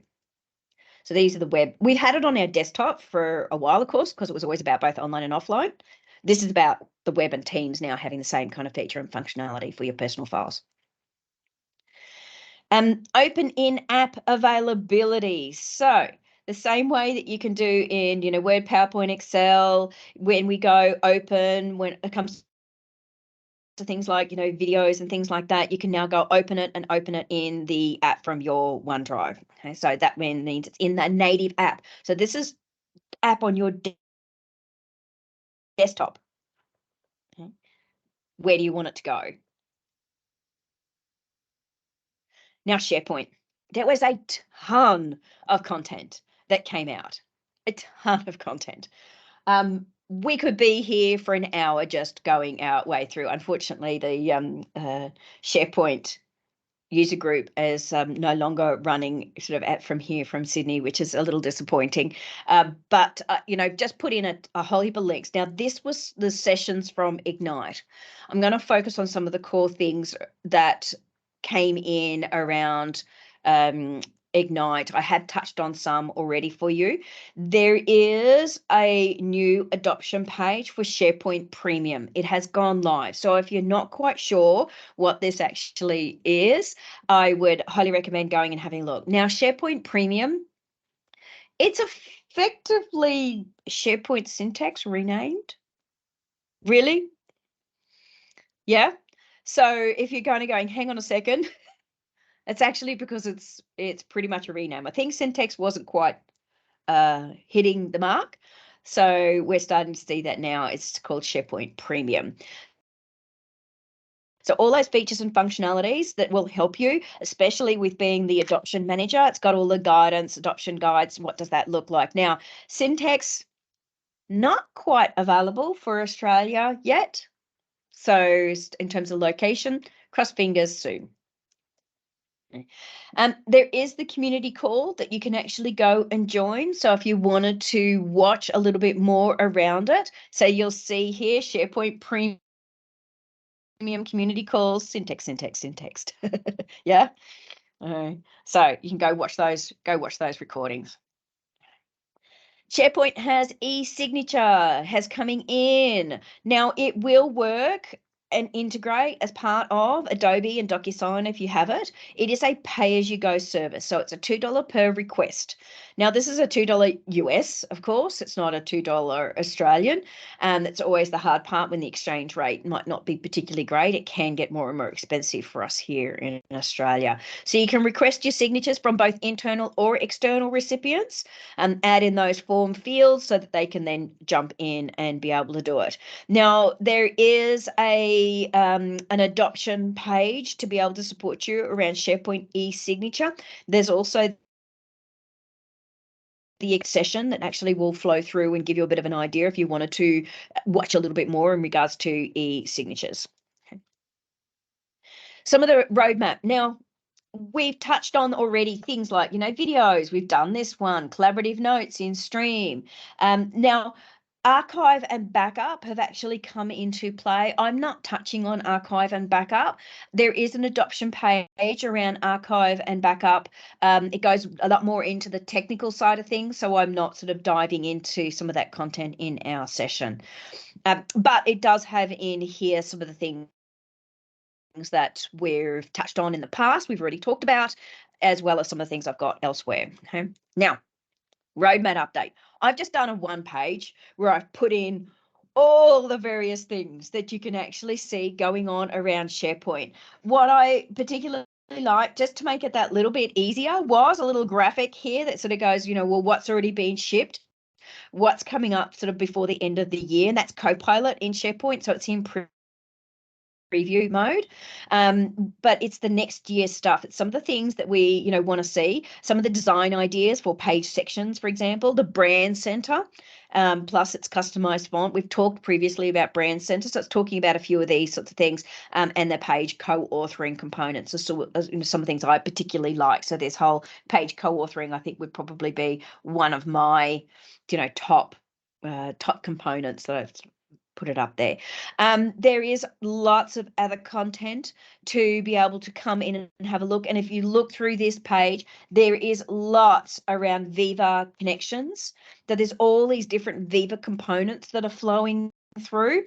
One to have a look at. There's a whole Viva page that I've put in here to be able to drive into a little bit more. Okay.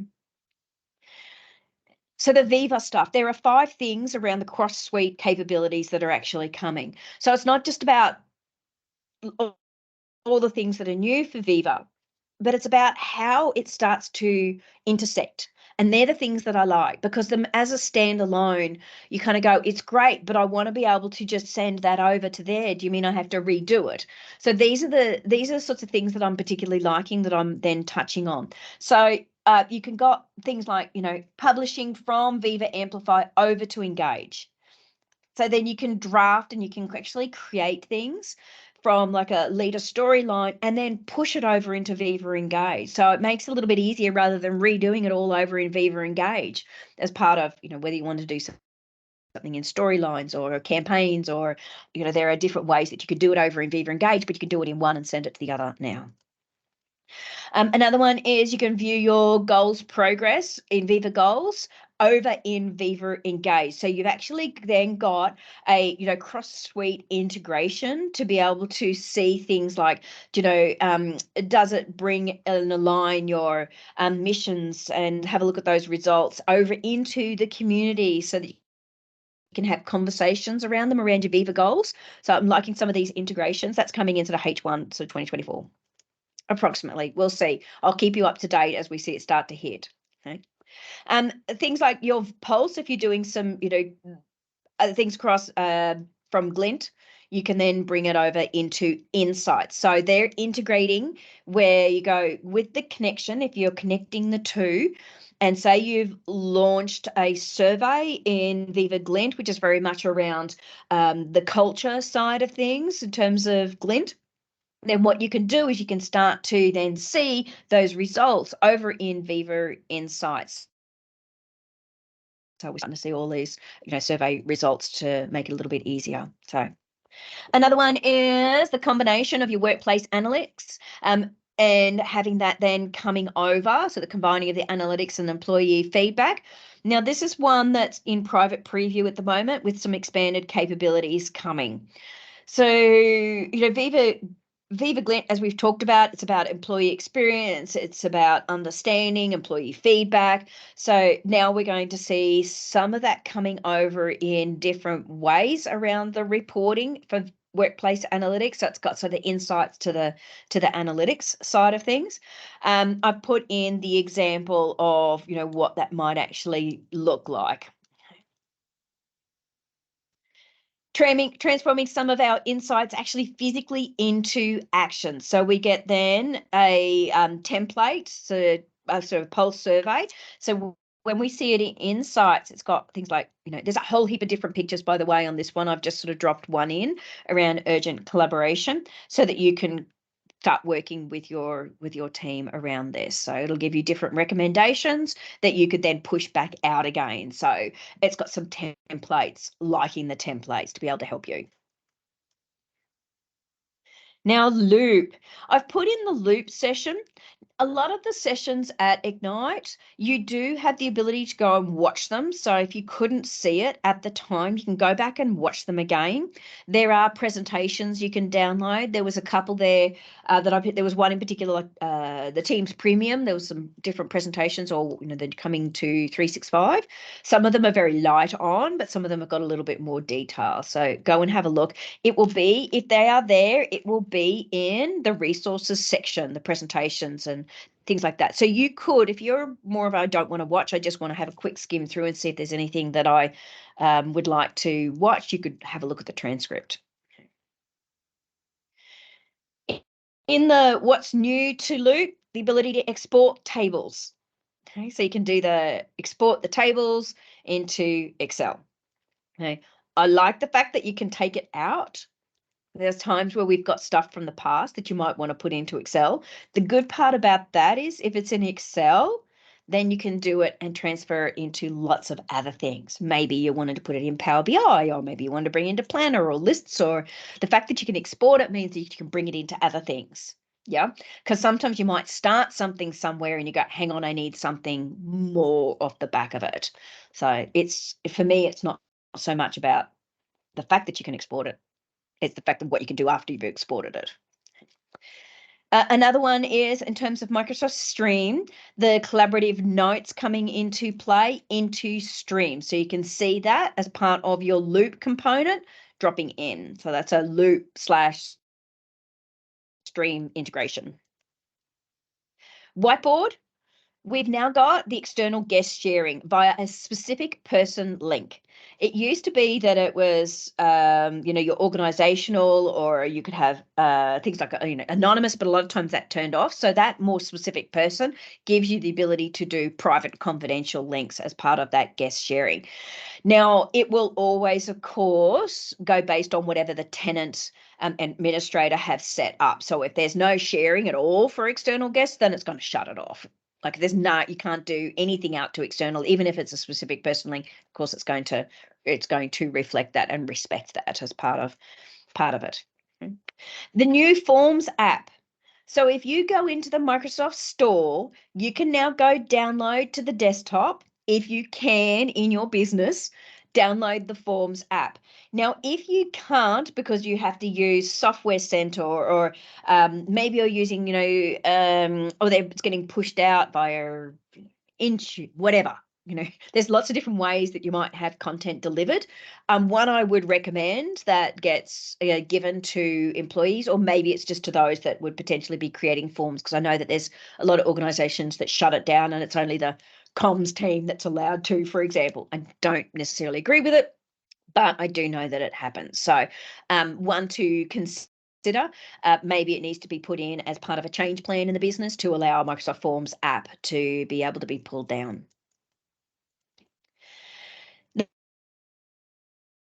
What's new to Planner, you can go and sign up around the new Planner. Now, the new Planner, what does this actually mean? So Microsoft Project, when it comes to Project on the web and the task for Planner and to do in Teams is being renamed to Microsoft Planner. So it's just going to be Microsoft Planner. Now, as part of Microsoft Planner, if you are paying for licenses, so there's a kind of a license that can come in, it will then give you more features and functionality that's actually flowing through. Now, when it comes to those features and functionality, it is things like Gantt charts and, some of the stuff that came with Planner that was an issue for a lot of businesses going, hang on a second, but I need to be able to see the precedence, for example, or I want to see it in a Gantt chart, or I want to, which was very much a projects functionality. That's kind of coming in as it's a Planner Plus as part of this sort of piece, if that makes sense. One to go in and actually have a look at. So there are some new features that are coming in, and you might see some of this where it goes, based on the new Planner, it's bringing in things that are new tabs, like things that are assigned for me. My flag, you'll see how it's kind of changed it. It was originally running over sort of the left-hand side. They're coming up to the top as tabs, so you can see what's in the personal, what's in the shared as the team. You can have pinned and favorite. Has it been assigned? Has it been? Okay, so that's just changing some of its structure around. So there's a really big new refresh to that tasks to do app. So there'll be a bit of education around that. So you will see it as the new Planner tab running down the left-hand rail.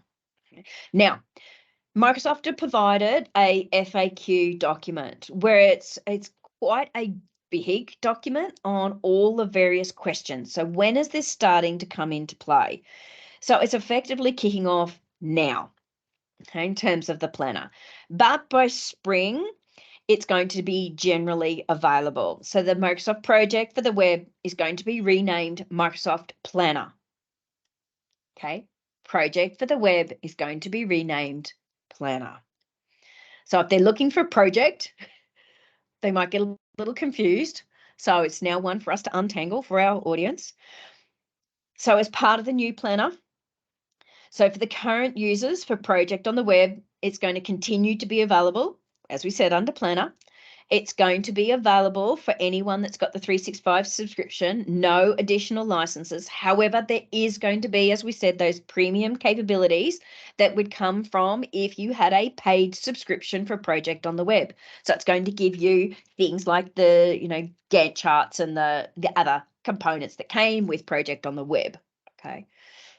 I've put a ton of different links, and you can do a 1-month trial if you want to have a bit of a play around with it and see what it actually looks like and how it kind of flows through. Okay. Now, this one I got a little excited about. It's going to be.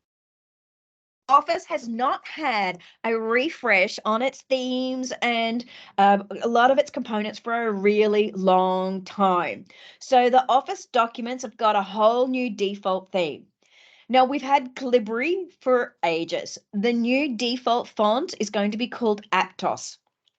If you were looking at the Insider, so if you went and look at Microsoft Insider, it had 5 different names. Then it was a vote on it and they decided they'd come up with a new name and called it Aptos. So that style, it does have a new style. So you can see all of the various sort of look and feels. Now, Microsoft will put a lot of these into play for a very good reason. And usually it will come down to one of the bigger ones is often around accessibility so that readers can actually read the font correctly. Things like the originals around Times New Roman and Arial in particular was a dreadful one when it came to accessibility because it couldn't recognize the differences between capital I's and L's and one, and it was having real problems. So it was one that got ditched a long time ago. So if you're still using it inside businesses, I would highly recommend moving off it because if you're using Dragon, for example, or things like that, it's not a good font for accessibility. So Aptos is now coming into play. So this was the old theme look and feel. So these are the new colors. So it's got a whole new, more modern color scheme that are coming into play. Now, this is all happening as a default. Okay, so very soon, starting from mid-December right through till late Jan, you're going to see Office is going to have its update. So it will flow right through. You don't have to do anything. Mind you, any existing document that you've actually got won't change. Okay, so if you're opening up, it's not going to. Stephen, you're asking, if you don't have project for the web license, can I add planner to my subscription? So you can. It's effectively project for the web. You're going to add that as a subscription. Okay, so you will have that flowing through. Just jump back to the question. So if you wanted to stay on Calibri, you can actually go in, you can go revert to the older style formatting. So you can use that Word 2013 formatting. That's how old. It is 10 years old. So when I saw this one, I'm like going, yay, finally. All right. You can, of course, set your own default templates that come from SharePoint and drop into your business with all your own colors and fonts and everything like that as a standard for your normal dot template. Okay. Right. Now, the Outlook sessions. In the Outlook session, there is a few core things, and of course, it was very focused on Copilot when we looked at the Outlook sessions at Microsoft Ignite. We've just had Craig talk through some of the Outlook core pieces. There are others around bookings, for example. So there is a few things that are actually there. I specifically have put in for you the Copilot session at Ignite, one to go and watch. It might help you understand a little bit more off the back of what Craig has done and go into a little bit more depth. So you'll go have a watch of that one. Now, the main thing is the tracking of read receipts for Outlook on the web and as part of the new Outlook in Windows. So that feature parity, there's still a ton to come, in my opinion. I'm still not a massive fan of the new Outlook. I am in it, but there are so many things it still doesn't have. So as they come in, I'll try and tell you, what they are. The other one is the ability to be able to hold favorites from their folders list on the web. So you can just turn off favorites if you wish to for the web version. The new to Excel. So one of the core ones that I've actually put in here is the workbook trend line, so the trend line equation in terms of the formatting. So that trend line equation formatting, my favorite one, and I'll do that one of it, is workbook links. So I'm going to have a little bit of a look at that, and then the group by and pivot by. But being able to do, quick and easy trend line equation formatting is of real value, I think. Then let's have a look. So in terms of workbook links, this is one that's been asked for a while. If you're not sure about workbook links, there's the different descriptions, because there was often a lot of breaking of links in workbooks. So now it actually brings up this kind of you've got some workbook links. Do you want to refresh? And there's a lot of other features and functionalities with some of the core components that are flowing through and for the web. Now, this one in particular, I'm liking the group by and pivot by, a new formula that's come into play. Group by, it's got 3 arguments. What do you want to group by? So in this instance, like I want to group by a particular category. What are the values that you want to aggregate by, for example, and then the function that you want to actually do. Do you want to sum it? Do you want to average it? What do you want to do to it? And then that group by formula just allows you to be able to drop it in. So that's the first one. Then you get your pivot by, so you can then start to create different pivots. Same kind of thing, same kind of functionality. If you want to get to know a little bit more, there's a whole heap there in regards to those new functions that have come into play. Now, Copilot. Oh my Lord, there was so much. I'm sorry. This would take us 2 hours, I think, to get through all of the Copilot content. And I also went, look, Craig's showing us a whole heap of things anyway. So I didn't want to dive into a ton of Copilot. Now, Copilot has its own page. You can go into the tech community and you do and have a look at the Copilot around Viva. So this is all of the Viva, latest Viva content and how it's all plugging Copilot. I'm touching on some of it. We have touched on some of it.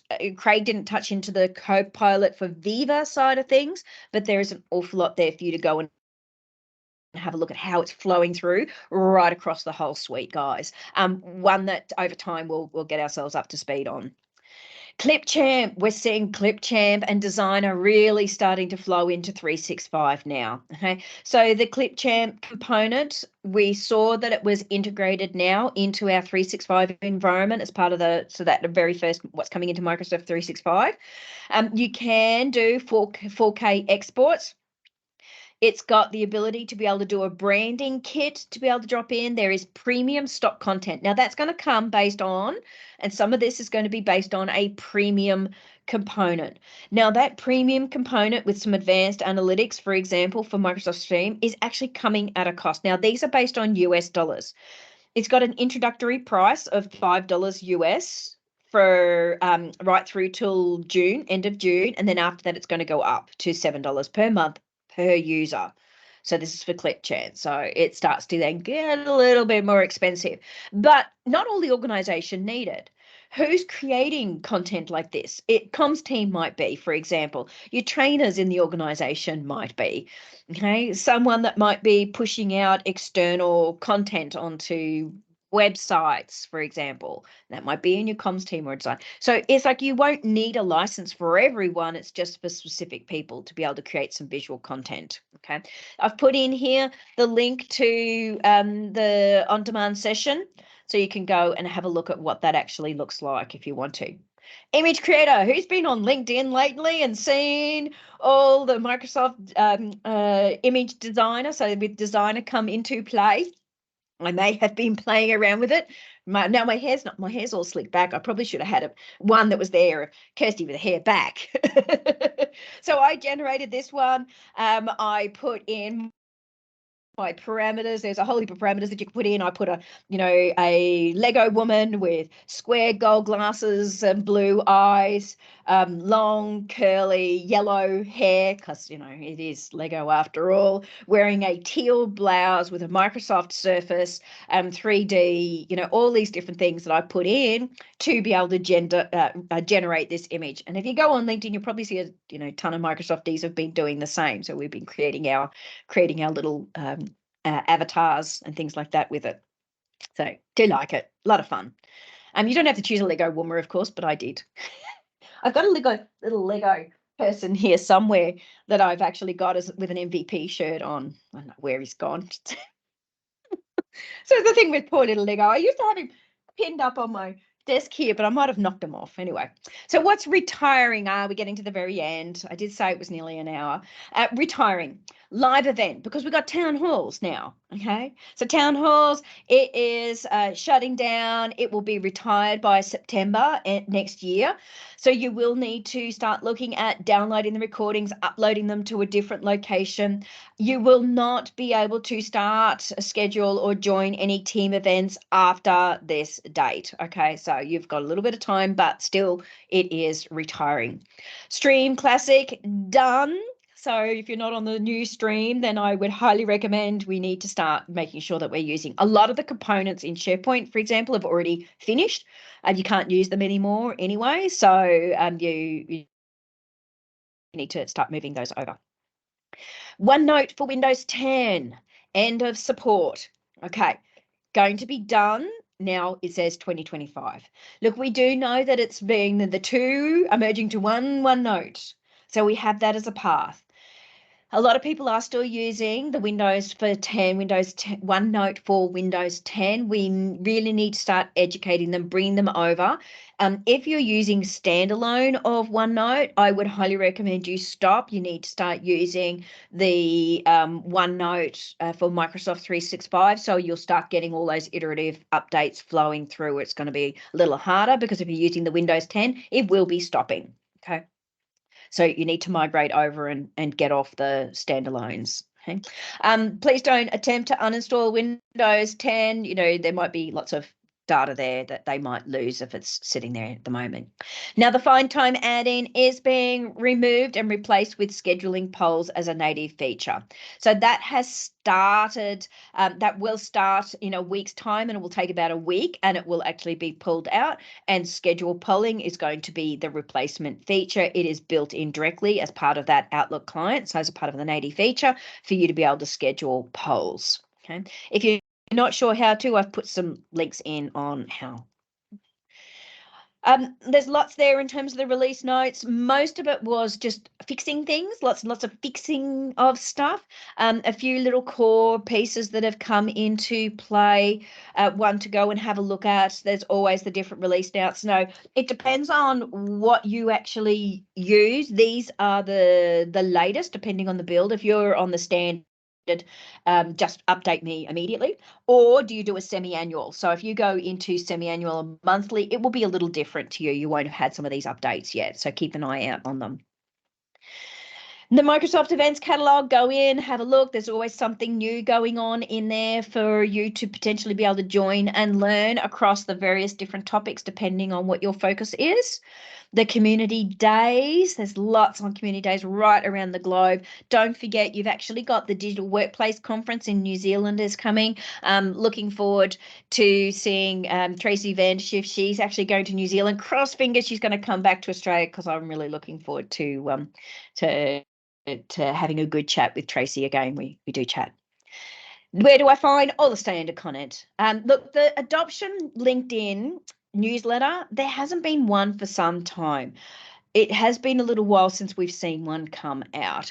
So I would personally recommend maybe spending more time on Twitter. They're quite active, like Caruana and Heather and the team are active on Twitter.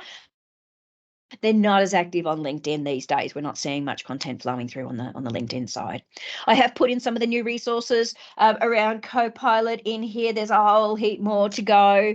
The Viva Engage campaign kit. And so I'm trying to keep these links up to date for you so that if they drop off the presentation, you can find them later on. Some of the ones from today I haven't put in yet, but I will.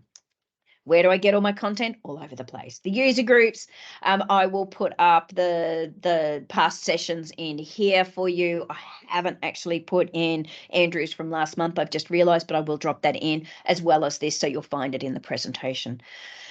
What's next? One, if you've got any thoughts, comments, please feel free to chatter with me now. I am not back till February, because the second Tuesday of the month is pretty much straight into the new year.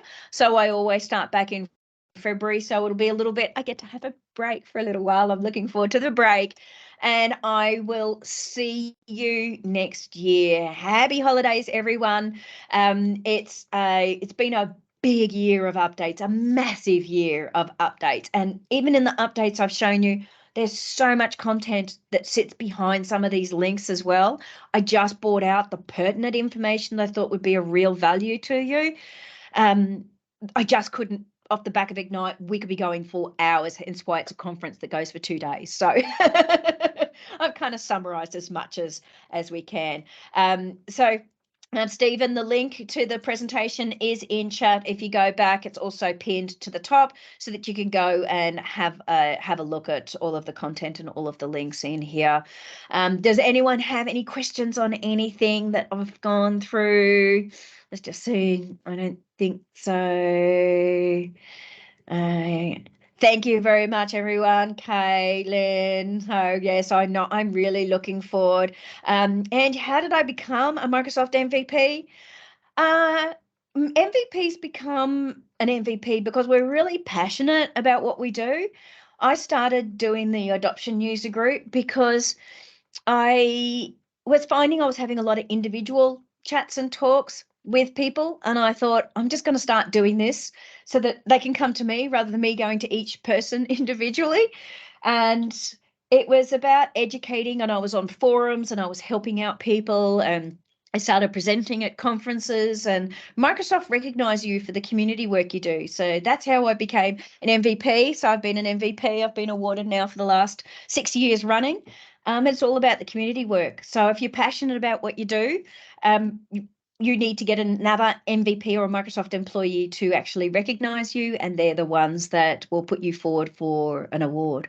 So, but a good, questions. I do help and support and mentor those in the industry that looking at, or they're already out there doing this sort of stuff. So yeah. Thank you, Caitlin. Have a happy holiday. Have a wonderful time, everyone. Have a safe Christmas on the roads if you're driving, please. And I really look forward to seeing you all in the new year, and we'll have a look. We've got a couple of potential things lined up. And I'll hit up Rishi when I see him on Monday to speak at the user group next year. There's a whole heap of stuff around Mocha coming out, by the way. Lots of new stuff around Mocha. Right. Thank you all. Thank you, Kirsty. You're very welcome. Merry Christmas and Happy New Year all. Yes, to you too. Yes. Thank you, Lena. Bye-bye. Thank you. Don't forget, the link for the recording will go up on the YouTube.